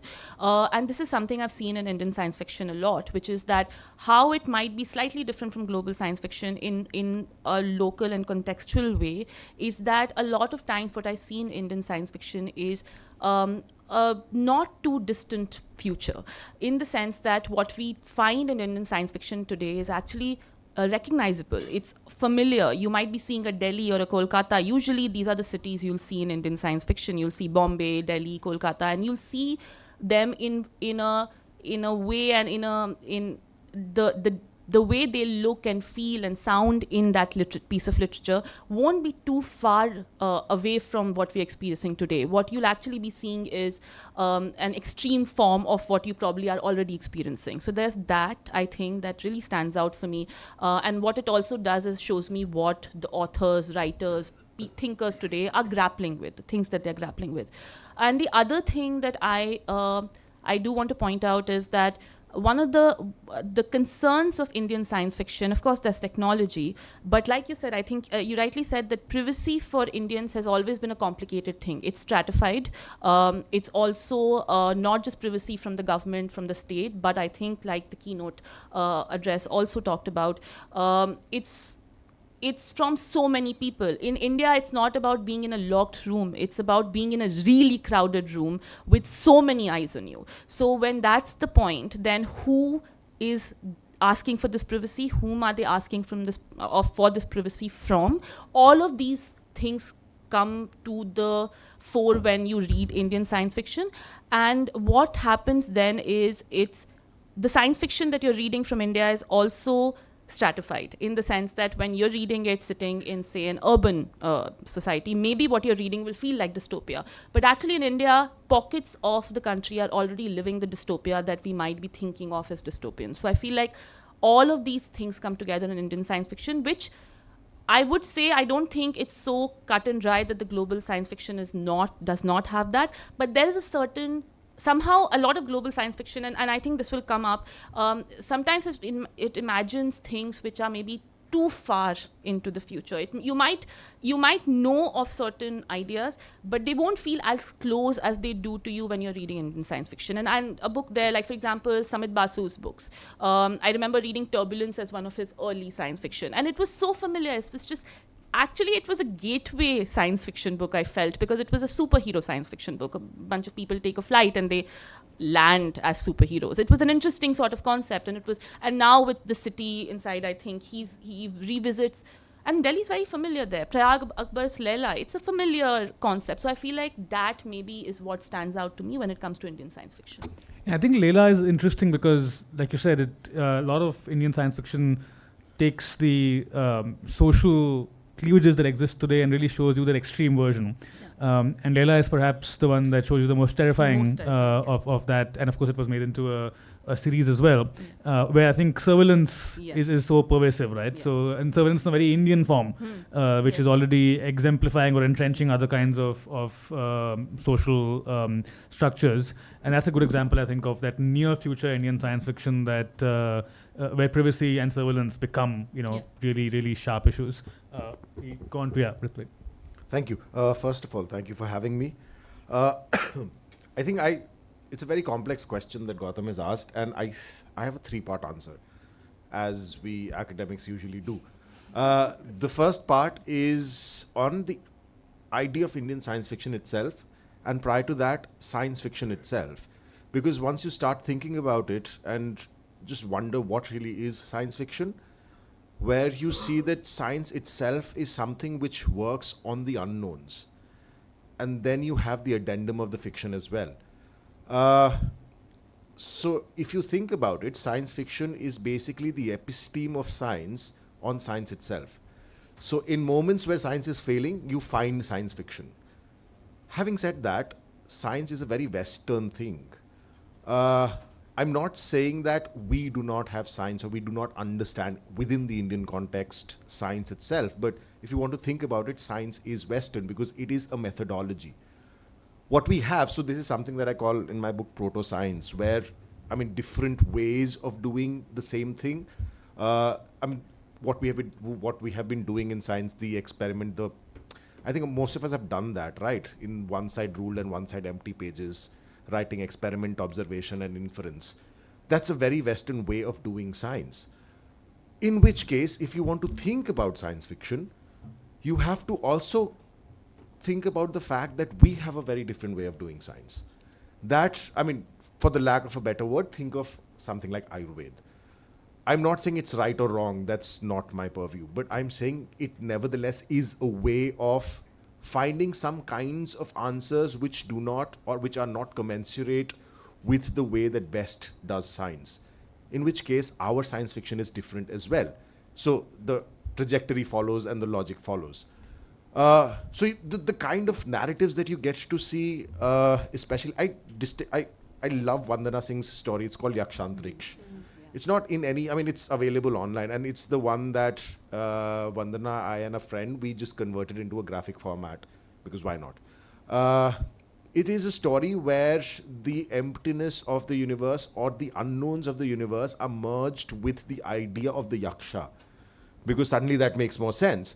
And the things which are not explained by, science, is suddenly explained by this humongous snake on whose body we find ourselves, and so on and so forth. So if we want to think about Indian science fiction, we find a kind of a collation where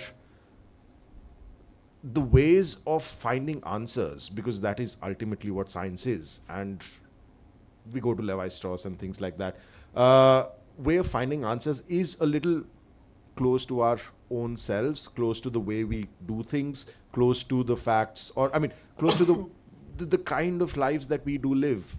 And you can call them, mirchi lagao to bhoot bhagta hai. That is the thing. And we believe that. And Marquez says that that is our reality, right? In terms of his own. The second part is of technology, where, we have been always speaking about technology as if it is something so distant from us. But it is not. We are, in a sense, bound to technology, where technology, yes, is evolving from one thing to another, but we are nevertheless bound to technology. We are all cyborgs. This story, Rahul, I can't pronounce this other name. Yes. Sankatayan, yeah. His story. Imagine someone from the 20th century has come, the 1920s has come now, and they're seeing that you're talking on your headset and you're just touching, and then, you are a cyborg for them, aren't you? So technology is something which is so intrinsic to our lives that it has, absolutely removed the differences between where the physicality of our body is and how do you extend forward from it. I mean, how many of you have 2 Instagram pages? And in having those 2 Instagram pages, do you not present yourself differently in both these Instagram pages? I mean, it's you, right? Then how do you have 2 different presences and physicalities within that digital space? But it's you nevertheless. So I think technology has to be thought of as something which is, well, is entangled with us. And I am moving towards the quantum entanglement. And I think Vandana Singh, when I was interviewing her, she was saying that hum bol to dete hain, but samajhte nahi hai. But it's true, right? I think Justice Patel said, how many of you can actually live without your smartphones? And how many of you can actually have that peace and quiet, which you hope for without the smartphone? But it'll not be peace and quiet. It'll be just absolute chaos and shore in your head and things like that. So when we are also writing and thinking and reading technological interventions, or we find a kind of an impulse which pushes us towards finding ourselves within these technological universes, it is not something which is distanced away or broken away from ourselves. It is a reduplication, as it were, of ourselves in perhaps manners which have not been thought of, yes, in manners which have not necessarily been produced because we don't have those kind of, well, technological interventions or innovations and so on and so forth. So the narratives that we do get to see, either globally or in terms of, well, the Indian context or the South Asian context, we also find that we are consuming science differently. We are doing that kind of an, I mean, our epistemology is different, that we are thinking differently, we are finding answers differently, and our interactions and workings with technology is different. So I think Samit Vasu came up, so Chosen Spirits is a very good example, right? Yeah. Yeah. There is a reason why all of these case serials are so famous here. And how, as we move forward in time, that they have also evolved and become a part of our lives to a lot of extent. Anyway, the others for later. The third part, sorry for taking so much time, is about privacy itself. And I want to pick up one thing, Who Watches the Watchmen, which I'm taking from the Watchmen graphic novel. It's interesting because surveillance is something that we detest, but as Justice Patel said, it's a sword in a shield situation, right? So yes, I did use it. Because we seem to detest surveillance, yet we cannot really live without it. So Who Watches the Watchmen is fine. So, I mean, surveillance is fine as long as there's some other surveillance on that surveillance. And it's a very strange kind of, again, a serpentine situation, if you would have it. So when narratives are also talking about it, yes, they are questioning, is it necessary or not? Thinking about welfare, thinking about that entire Kantian thing about morality and the need for the civilization to come first or not. But we are also essentially thinking about ourselves. Where do we actually find ourselves in terms of surveillance? Something, at times it hurts, at other times it doesn't. And yes, it boils down to choice, but I will leave with a very simple question. Do we really have choices? Thank you. Yeah, and I'm just, I mean, in fact, the second of these questions speaks to a bit of that. Before I go there, I'm glad you brought up Rahul Sankratyayan, because I think most people in this room will know him as this brilliant travel writer who wrote these amazing travel logs from Volga to the Ganga, and a socialist thinker, all of that. But what most people don't know is that he was also a science fiction writer, and he's written this story called 22वीं सदी, which imagines life in the 22nd century. And he wrote this book in the 1920s. So imagining 200 years in the future. So yeah, if you get access to that, I would recommend reading that book by him. As It's well. in Tarun's book. You have the... Would you like to read the extract? It's in Because Tarun's book. It's quite amazing Right. that, over 150 years ago, this is how he's imagining a utopian feature. So Well, this paragraph is actually interesting. Yeah, Yes, it so I does. had earmarked Yeah. this, so Ah, I'm okay. just going Okay, to sure. read Yeah. this, Each home has a separate toilet. Yeah, after. unimaginable at that time. Yeah. Unimaginable that there is a toilet in the house. Even if you had a toilet, it would be outside. So when he's writing, this is his utopia. after one is done, one turns the tap and a powerful jet of water washes away the waste. I learned later that there are no manual scavengers now. There is no such caste. Yes, when the tap malfunctions, any person who is deputed for the task will repair it. The village's waste travels about 4 miles, where large pits have been prepared. As waste falls into the pit, machines cover it with soil. The machines are electrically run and the operators are at a distance. Each pit is left covered with soil for 4 years, after which chemical substances are added to it. It is then used as manure for trees. And one interesting thing about this story is that it's a utopian story. So he imagines technology to have solved social conflict, which I think is the interesting segue into the second question, which also takes, I think, riffs off what Justice Patel said, which is that in India, the question of privacy is really inextricably bound up with questions of class, caste, and of course gender hierarchies. So I remember during COVID, there was this study that showed that one fallout of the lockdown was that women's phones were surveilled a lot more, because now they couldn't go out, and so the ability to surveil them increased, which had all kinds of ill effects on them. So you can't separate the question of privacy from the major fault lines of Indian society, which are caste, class, gender, and so on.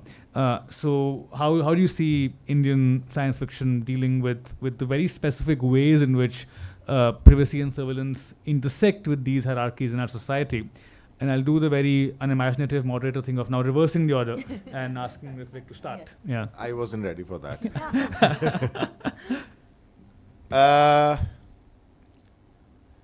There are a lot of science fiction stories. Again, Vandana Singh comes to my mind, and I don't remember her story, where the protagonist has absolutely no gender. And it's not just the protagonist. Most people, again, I seriously don't remember the name, they do not have genders at all. And nobody seems to care. Right? It's not as if that the point of the story is that people do not have genders or do not have gendered identifiers, but more than that it doesn't actually come up. The simplest, I remember this entire thing, sorry, digressions. I remember this entire debate which came out after the release of the first Deadpool film. I don't know how many have seen it. There is a lesbian couple there, and it is never actually mentioned, because it is so natural that why do you need to mention it? Why do you need to put these kinds of adjectives and identifiers in front of? So, I mean, it's the same thing like saying a woman police officer, right? Why put that adjective there? Because that adjective is once again narrowing down, identifying, and surveillance begins with identification, right? The first step is to say that, all right, you are X, Y, Z, and now we're going to do things. So the entire thing about data collection is finding these identifiers and then working through them through the entire process that happens. But yes, I mean, as I said, because the kind of play, and I'm using a very Derridian term, without going into the intricacies of unnecessary philosophy, the kind of play that we do get with science fiction, just imagine it's bacche khel rahe hain. The kind of play that we get with science fiction allows us the possibility of living a life where nobody has a gender and nobody cares. And it's not just genders, I mean, even disabilities, because I do work with disabilities a lot. Disabilities are always right now considered as separations, where one specifically thinks that to be disabled means to need extra things. But nobody thinks that we have created a world where they are forced to have those extra things. So instead, just imagine a world which is, well, for the lack of a better word, inclusive. And they will not need those extra things. I mean, if you're making a presentation, why do you want to restrict yourself to a PowerPoint which is pictures? Just do the next thing and read out what is in the pictures, and so on and so forth. So because of the kind of play that we do get with science fiction stories, which fundamentally come because of their the fantastical nature in a sense, and the kind of stretches of imagination that they can have beyond the constrictions of reality. Gender, caste, they don't seem to matter anymore. And the realization of all of these within the narrative space, and I say realization with the word real/ization, to make those things into real, actually work. They come out, they pop out and say that, all right, this is there. Now, I don't want to comment if this is something utopian or dystopian, or if it is something that you can look forward to or not, but just the fact that as a genre, as something which is out there as a narrative form, it does give it. And the moment you do get it, something clicks in your head. There are cogs running.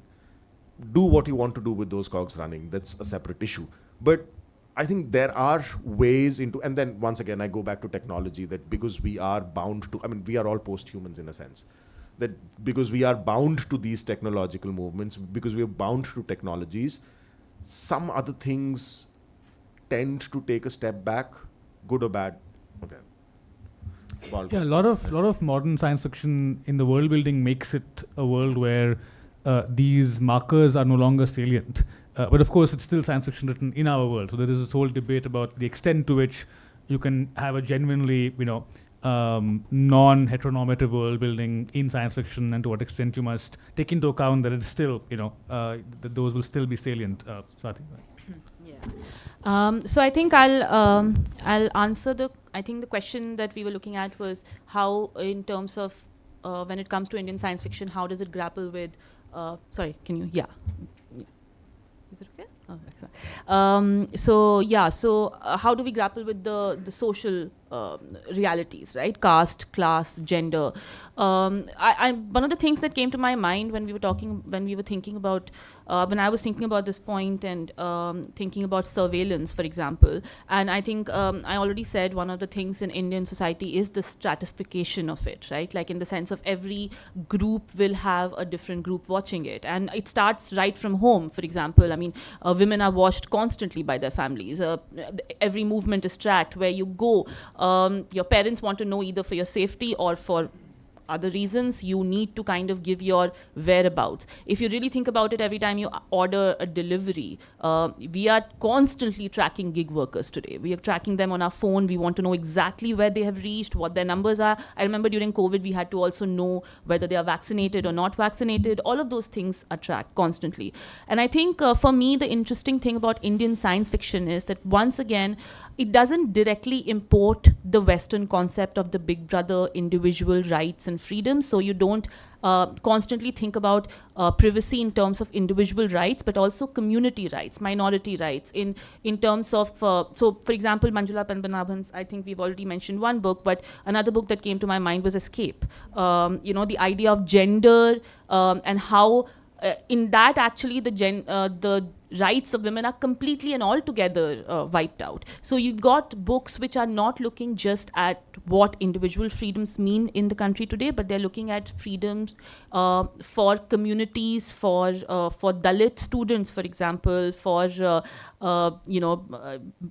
manual laborers, for example. Again, privacy, we talk about dignity, there's a certain idea of, and I think that inviolable space that we talked about, all of that comes into play when Indian science fiction has to be written, because who do you write about? What do you write? So you say you talk about tech and how tech is getting into our lives, right? How on your smartphones everything's monitored. But then how do you talk about dystopia when it comes to people who don't even have access to internet, smartphones, ordering something, putting your data online? There's so many stratas of surveillance in India and so many ways in which you can approach science fiction in India that one person's dystopia is another person's reality. And I feel like that is a very interesting space, and the most interesting science fiction for me when it comes from India is when it surprises me in looking at spaces that I had not thought about, because what I was looking at as a violation of my private life was probably happening with someone on a day-to-day basis. And if that can be pointed out, and if I can feel the lived experience of that science fiction or that story or that imagination, I think that's very interesting to me. I also do think today we are looking at science fiction changing a little, in the sense that I do think, and this is something that I don't know, I mean, this is a question that I was talking about when I was discussing the points that you had sent, and I would like to also know an answer. I know you are the one doing the questioning to us, but I want to know what happens with dystopias. I want to know what happens. We have been reading dystopias. You've read Utopian, a section that imagines something good, and it's great that we are at that point where that seems like, oh, of course this happened. But we've also read so many books which warned us of so many things, right from, I don't know, from the 1800s. We have been hearing constantly about, if you do this, this will go wrong. This is how bad it can get.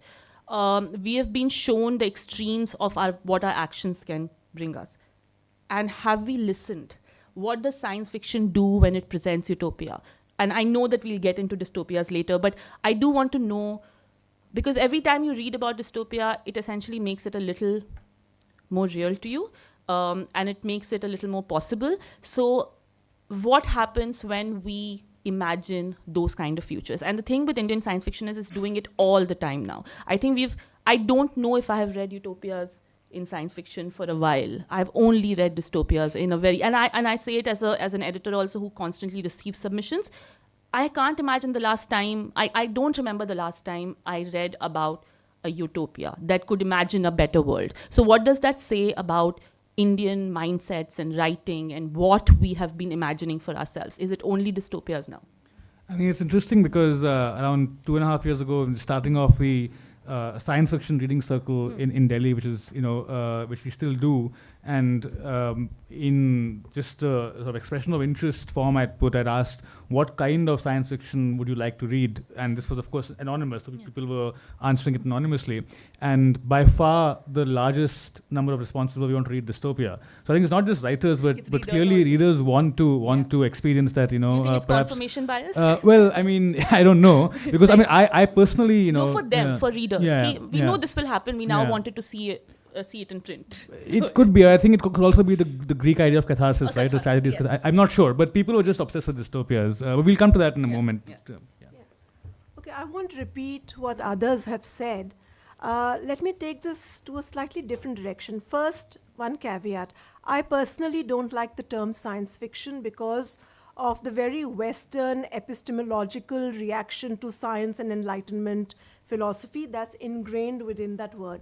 I far prefer the term speculative fiction, which opens out the field, takes within it fantasy, horror, different kinds of imaginations. And within that, Indian science fiction, and I would now use the term speculative fiction, is kalpanik, imaginative, which then, your tilasmi kahaniya from the Arabic and the Urdu tradition, the sensational stories that were printed in magazines in the early 20th century, all get subsumed into this idea of the speculative. Now the question is, what are we speculating on? I'm sorry, but to answer your question, utopia is long dead. But I'll go back to the original utopia, Thomas More. It's utopian, but many people forget that there's an entire slave population which has freed the elite to do only art and thinking. So that one man's utopia, even there is another person's dystopia. I think that is a certain feature, a fabric of our speculative fiction to which our authors have always been alive. Even if they are writing from the elite, like Sanskritayan here, he's imagining a toilet in every home. We've got there. Have we got to a point where we've eliminated manual scavenging? Not yet. So his envisaging of utopia is still left undone. So I think that's the undone project of utopia, because every dystopia, and I see dystopia differently, I don't see it as pessimistic. I see every dystopia as expressing a fear in the hope that the future will not repeat this mistake. So, whether it's Leela, whether it is The Wall, whether it's Manjula Padmanabhan's Harvest or Escape, they're all saying this can happen if we don't do this. Now, to bring the question back to privacy, I come back to that. So we have always had a very hierarchical understanding of privacy. Who has privacy? Who doesn't have privacy? What Indian speculative fiction does is highlight that. It brings it home. Like you said, something that you see as an invasion of your privacy, especially during COVID, when you suddenly find that your park has been locked up, you're not allowed to walk, or if you remember in the early time, the early cases of COVID, they would actually put barriers around them and a policeman would be stationed there. After that, they had civil defense personnel who would be stationed.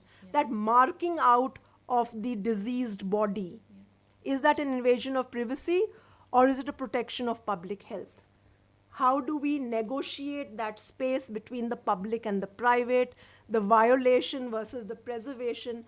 These are questions that have always been at the forefront, but like I said, the word privacy is less important than the idea of dignity. And I'm coming back, even within Western SF, I have seen, that's my opinion, that post 9/11, there is a shift. And if you've read Manjula Padmanabhan's little address on the zine that's been circulated, she uses the word sovereignty. Now, sovereignty for me is a very interesting concept, especially within legal jurisprudence. And I'm going back to Joel Feinberg, who in the 1980s asks the question, what happens if I commit suicide? Why is that a punishable crime by the state? Now, I think that is a question that really repositions the idea of who owns what, which is a central question in all Indian speculative fiction. Do I own my body? Do I own the space around my body? Or is it at all times governable by someone else? And it's very interesting that we don't have an equivalent term for sovereignty in most of the Indian languages. You have swatantrata, you have astitva, individuality, but you don't have the idea of sovereignty, which combines the personal and the political. And why I say after 9/11, this is a very pivotal moment, because 9/11, and if you remember Bush's speech after that, the war on terror is a war against an unspoken enemy, unnamed enemy, to preserve the sovereignty of the country.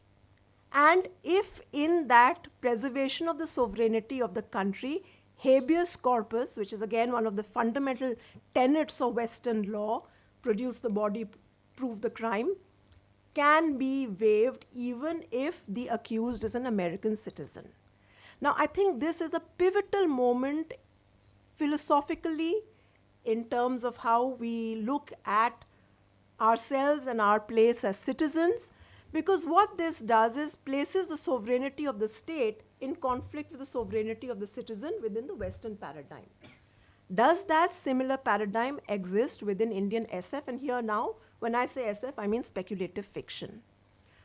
I think within Indian speculative fiction, the tension has always been between individual and society, that society may be governmental, it may not be governmental. It can be social, it can be the community, it can be patriarchal, it can be gendered, caste-based. But that tension has always been a fundamental area of exploration within Indian writing, speculative or especially post-colonial, post-20th century, other forms of writing as well. Yeah, I think it's, I'm glad you said speculative and kalpanic, because the Bengali word for science fiction is literally kalpvigyan on all the years. So there's always been that more expansive vision that later was picked up as speculative fiction. I think just for the final round, before we open it up for Q&A, since we've all spoken about dystopia, and dystopia is something that really people associate with this kind of writing. And of course, as Swati said, a lot of recent Indian SF, although not all of it, but a lot of it really is very, very dystopian, or at least has elements of dystopia.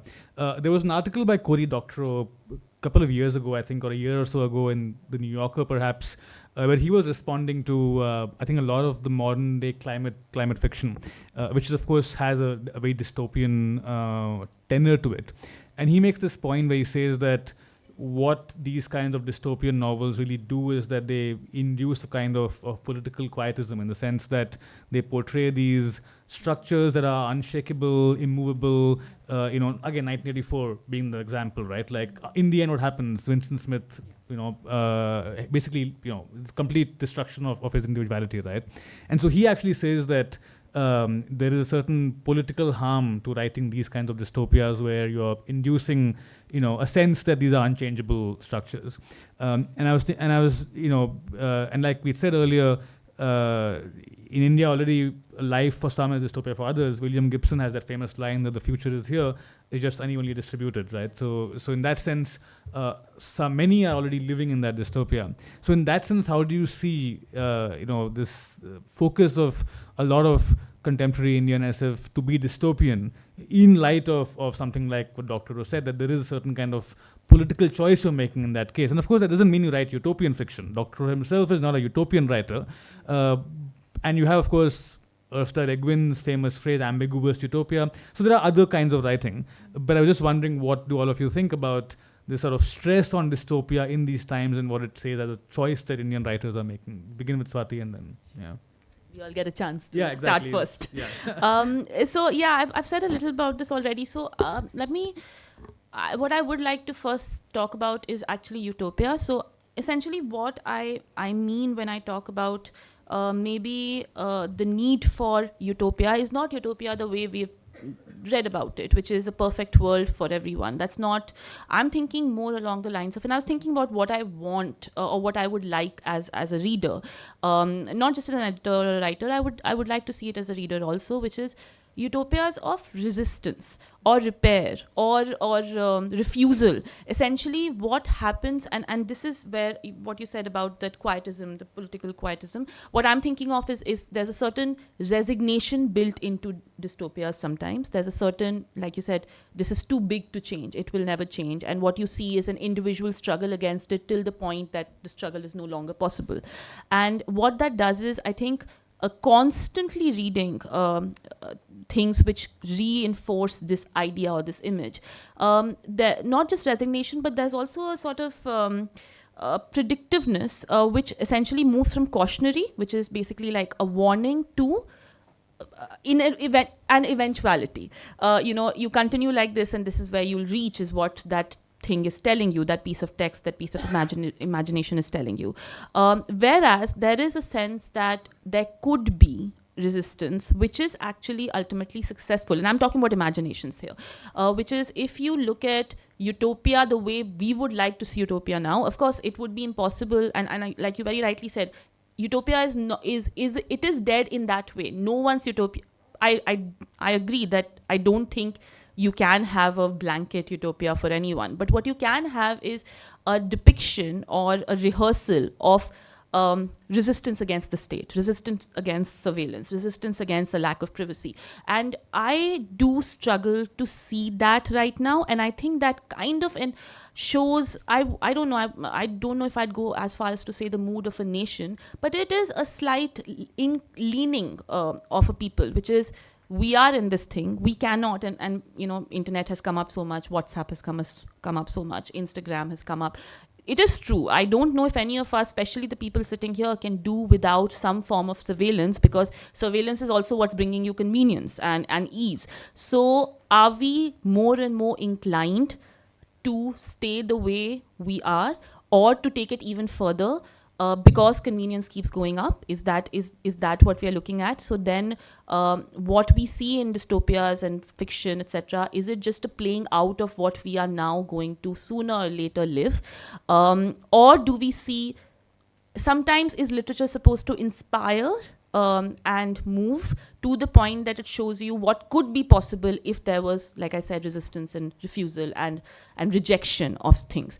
And it is difficult to say if dystopia is harmful, but I do sort of agree to the point that read too many times, it could deaden something in the sense of a no, that no that comes as a collective no. It can sometimes have that effect. I know that the more I read dystopias, the less I'm worried or moved. I've read various versions of no women in the world before. I have read various versions of reproductive privacy and rights and sovereignty and everything vanishing. I've seen it played out on the screen. I've seen it played out on the screen what happens if the state monitors every bit of your movement. But what I've not seen is what happens if collective community solidarity, resistance, etc., works, what happens then? Do we find a way to resist?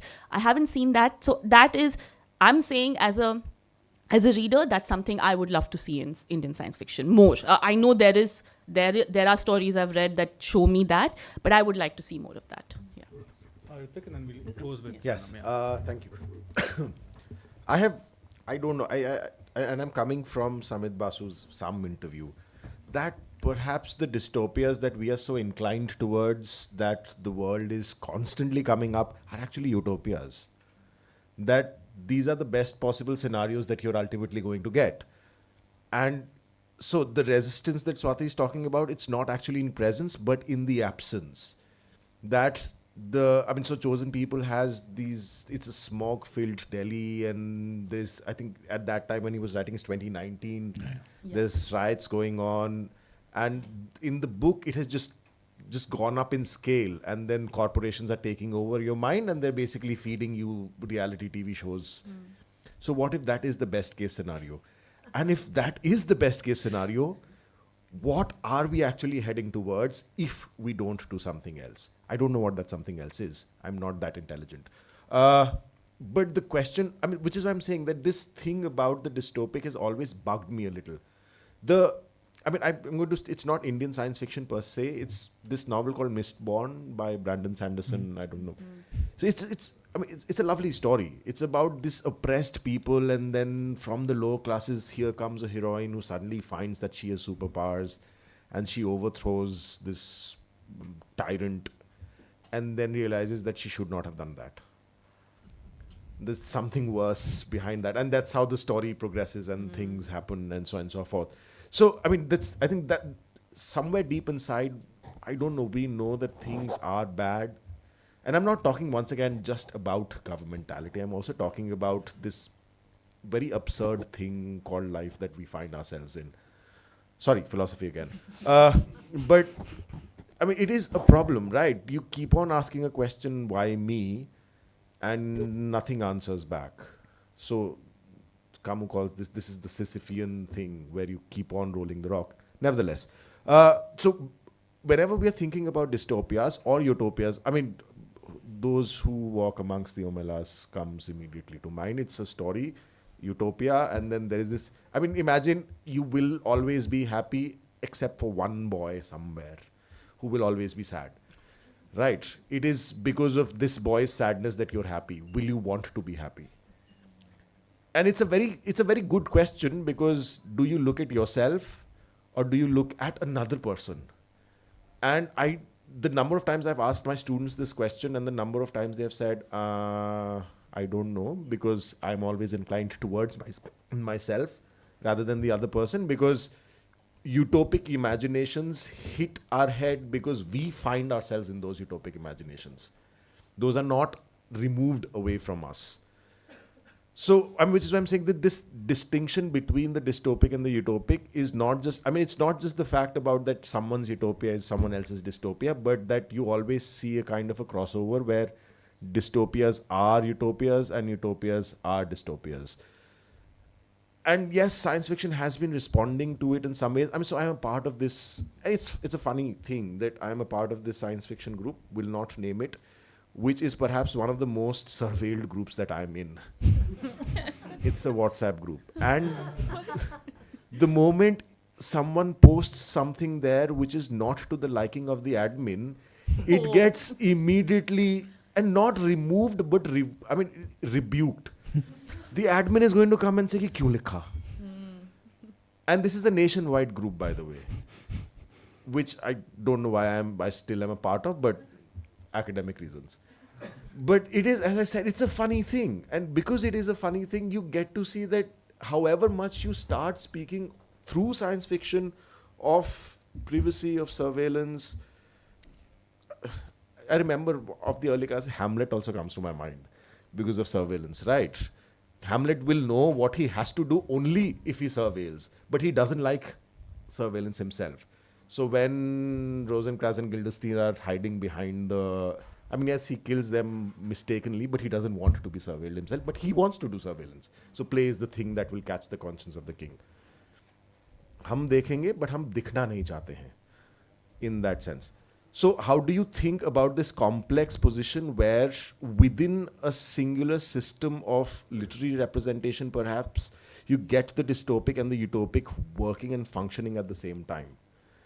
So perhaps not as not as bifurcated entities, but as things happening together. Right? Yeah, and I think it's good you brought up Le Guin's The Ones Who Walk Away from Amalas as in the dystopian stream, because this is a story which is 4 pages long, and it's been so influential for the last 50 years. People have been trying to change the ending and write their own stories because they just can't deal with how brutal that story is, and every subsequent attempt is much worse than the original. So read the original. It's just 4 pages and it's like a classic. Sanam closes off. Yeah. Yeah, so just to go back to that question of privacy, utopia, dystopia, I'll say that, the resistance lies in the interstices, the things that fall through. And one of the features I find very interesting in SF being written in India recently is satire, laughter. Laughter becomes the ultimate resistance. If you can laugh at the power that is surveilling you, if you can make them discomforted by that laughter, that becomes resistance. That sets off ripples of other resistance. And I'm going to read a line from The Ministry of Relevance by Arjun Gend, which I think is so, do you laugh? Do you cry? As our glorious leader has enumerated in his majestic treatise, The Reinvention of India, traditionally the poorest segments, the downtrodden and the backward classes are mistreated because they are dark-skinned. That is why he is committed to helping them become paler to ameliorate such dermal inequalities. What do you make of a state which is trying to bring in equality, but through something like this? I'm going to read another line which I love, which is from someone who's of Tibetan descent writing in India. And she's writing about her own experience, but we can all see resonances there. That's what we get for burying our heads in religion and forgetting the world. The world went ahead, we went back in time. So much for our rituals, prostrations, and amulets. I'll end there. Those are your resistances. Those are where you push back and create solidarities. Thank you. Yeah, thank you for that. Apart, do we have like 5 minutes for Q&A? Or we have Okay, so we'll take 1 or 2 questions. So I'll ask both the questions to be brief and the answers to be brief as well, and we'll wrap it up in about 5 more minutes. Is anyone who has anything they would like to ask the panel? Anyone on the panel? Yes. So I had a bit of trouble maybe understanding what you were saying about privacy and dignity, because in a very awkward kind of way, it brought back to me what the judge said in the case, in the judgment, where he said the poor don't need privacy, they need dignity. And I think it's hugely problematic to have anything like that said. But that's just one part of it. I was thinking very quickly that, for many of us who grew up, I'm from Tamil Nadu, the idea of technology and what it can do and whatever didn't really come from books. I had read very little of Indian, I still have read very little of Indian science fiction. But we had an A.P. Nagarajan who would make these films on mythological themes. And they were fascinating because you had all manner of things that were attributed to a time before. So there's the thing between mythology and superstition, for instance. Superstition too can actually translate itself into, fiction of various kinds. And I was thinking that maybe in what I've seen around me, I've seen much more, other than mythology, much more of fantasy, in the sense that, even that hair oil becoming whatever, didn't sound to me like it was intended to be science fiction as much as fantasy. That you find your escape in, so you are finding your escape. And one last thing, which is that I find it not very comforting that a lot of the time we are talking from our space. And I think we are thinking about privacy, we are thinking about fiction, we are thinking about dystopia and utopia too much from our space. And maybe that's not producing a, proper kind of something that we can engage with. It just becomes statements and conclusions, no? Yeah, we'll take one more question. Is anyone who has? Yeah, go ahead. just, and I'll keep this super quick. Justice Patel spoke about hindsight being the absence of foresight. I'm just curious about your thoughts on the role that speculative fiction has to provide us with some of that foresight. And I think you've spoken a little bit about it, but maybe just doubling down on that. And Swati, we were talking about on like just the fact that there is more dystopian fiction than there is utopian. Any thoughts on why that is, though? Like I'm curious about that. And I mean, if you have thoughts on why that is and what that says about us. So yeah, just that. Yeah, so we just go in our original order, address either or both, and just a request to keep it quick so that, because we're out so of time. I won't address the utopia question. I think I've already done that in some way. To go to your question, that's why I prefer the term speculative. It encompasses so much more. So much of Indian speculative fiction is intersecting with our classics, the Ramayana and the Mahabharata, reinventing, relooking, and not in that we had this science at that point kind of thing, but actually looking at how alternate futures can be established.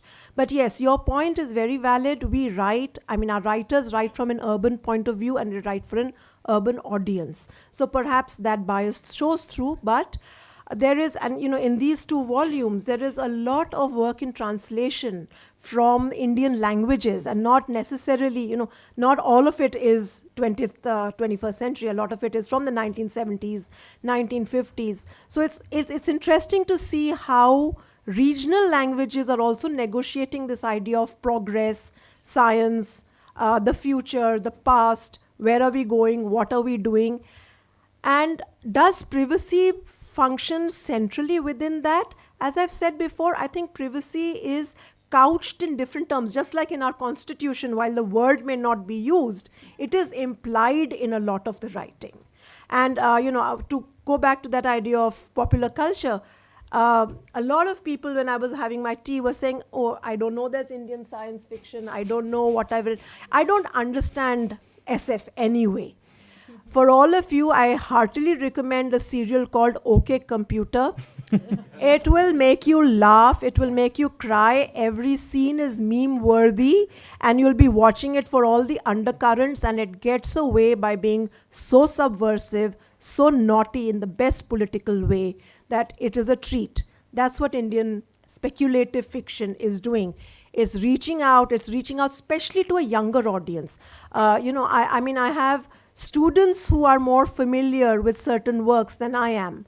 For anyone who hasn't read M.T. Anderson's Feed, it's from a Western paradigm, but it's a book that I recommend for its understanding that at some point language becomes resistance. When the whole world is commercialized, how do you resist? How do you create your own space? So those are, for Indian speculative fiction, I feel lesser because we've always had marginalized sections. But the very fact that speculative fiction writes from the point of view of the Dalit, the untouchable, the woman, sometimes animal species, they're foregrounding issues which would otherwise be lost in mainstream fiction. I think the first, I think I'll also like to weigh in on not having, or maybe not having enough diversity, or at least, like you said, writing SF and speculative or science fiction coming from the personal perspective. The first is, I think, that is not, I would say at least, that's not just for science fiction. I think that might be applicable to many more types of fiction. I think there is a certain lack of the voices that we hear, whether it's not just science fiction. I would say look at romance, or look at, even horror. There's a certain lack of many voices telling many stories, but there is, for example, some amount of change happening. Blaft has come up with an anti-caste science fiction anthology, which is only about only science fiction from Dalit voices. So there is that. I think what might have happened is, there is some privilege to be attached to the idea of being able to dream, whether it is dream of nightmares or dream well. And I think the thing is, how much do we allow for people to sit and write about, and how much do we represent? I do think there is, I completely agree with you, and I think I would take it as far as to say that it's not just about science fiction. I think there are many voices that we're not hearing from, and a lot of stories that we're telling from our point of view. And this is what I meant when I said, the thing of surveillance and feeling like, oh, everyone's constantly noting our every action during COVID, for example. There are people whose every actions have been noted for years and years. You cannot walk without hiding your surname, for example. You can't go to a place without not telling anyone where you come from, because if you do, then there are certain surveillance actions in place. So I feel like that applies to maybe much beyond science fiction. And then to answer your question about why dystopias, I think Gautam might have already hit upon it when he said catharsis. It's the same reason why at least to me, it's the same reason why you would watch a horror story and want to see certain things played out on picture. So I feel like maybe it's that. But the second thing I would say is maybe dystopia is not that hard to imagine for us anymore. So I feel like if there are certain things already happening, look, I mean, a lot of our news is dystopia now. So how much do you have to stretch your imagination to imagine the worst possible results of the things that are already in place right now? We are constantly living in a space that's making us imagine the worst possible case scenario. So I feel like that is maybe one of the reasons. And I think that's also why it's kind of difficult. And I do agree that laughing at your surveiller or laughing at your dictator is part of the resistance, but there are certain other kinds of resistance that become harder and harder for us to imagine now, while it's easier to imagine what will happen if the things were taken to their logical extreme. So I think that's maybe one of the reasons we are seeing much more dystopia than we are seeing maybe voices of resistance against that dystopia. So I think those would be the two answers. Thank you. Again, quick answers. One, I think escaping is a little underrated, because when we do escape, we know what we're escaping from. At least we are aware of that fact. And I think if we are aware of that fact, then perhaps we can do something about it as well. Because escape works only if it is limited to a certain temporal movement and things like that. And yes, I mean, truth be told, science fiction is, or speculative fiction is, a little hard to define, because yes, it has a lot of fantasy and fantastic elements coming out. But so most of my work is on fantasy, so one also gets to realize the kind of spectrum of the real that we find ourselves in. So you may not believe in ghosts, and you may not believe in the reality of ghosts, but go alone at night with the imagination of a ghost, you will be afraid, right? So the affectation of that ghost is as real as something else as well. So, I mean, on the other part, that yes, mythology is a big part. I forgot to mention Professor Shonku. Yes, I was also thinking about Professor Shonku. Because, I mean, if you read the Professor Shonku stories, these are all Satyajit Ray, right? And you realize that, I mean, at times I'm like, it's too kiddish, but then you also realize, no, it does something that other stories perhaps don't, because it picks up on things that we have grown up with. And because, I mean, being Bengali, I have grown up with Professor Shonku, right? We used to have cartoons and things like that coming in. So mythology does become a part in, I think, in the introduction to this Sahitya Academy science fiction volume, Sukrita Paul has actually written how one can, so hindsight and foresight, where you can think of a lot of mythological elements as perhaps science fiction elements if just applied now. So one comic series that I would recommend, it's called the Ramayana 3392 AD. It's by Virgin Comics. I forget who has written. I mean, it's very famous. And it is Ramayana as science fiction. So you get to see laser arrows, and you get to see these mutations that are happening and things like that. I don't think it was ever completed. It's half done, but it's interesting to read, and it's fairly old. I think you can pirate it off somewhere, because I don't think it's available as hard copies. It's not available in print anymore. The dystopia question that you ask, I think I have made my position clear, saying that I think dystopias are the best case scenario, so which is why we are gravitating towards it. The other thing is, most of us love violence, because most of us are violent people. Just imagine what you do to an onion when you're angry. and you realize that. So I circle back once again to the horror thing that Swati is saying, that we do, I mean, horror films are things which are coming up. Almost every Maddock is just making one horror film after another in India, and we do get to see so many horror films which are coming in from the West, being important from the West. And horror is something that actually does something. I don't want to get into that, another extremely different conversation which is coming up. I think that's about it. I don't have answers. Thank you so much to all the panelists. Thank you for the audience for staying with us for until so late, and I'll hand back to Apar. I think we are out of time. I'll just take 2 minutes. Yeah. So, firstly, I'd just like to thank all of you for staying very close to 9 p.m. You're going to be kicked out of this hall in 8 minutes, but I'm just going to keep this 2 minutes short.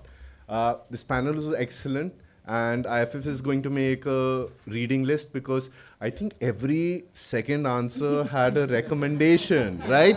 Yeah. And in case you're wondering where will you get all these books, one of the cases which IFF does is for researchers who are wanting access to Sci-Hub and LibGen.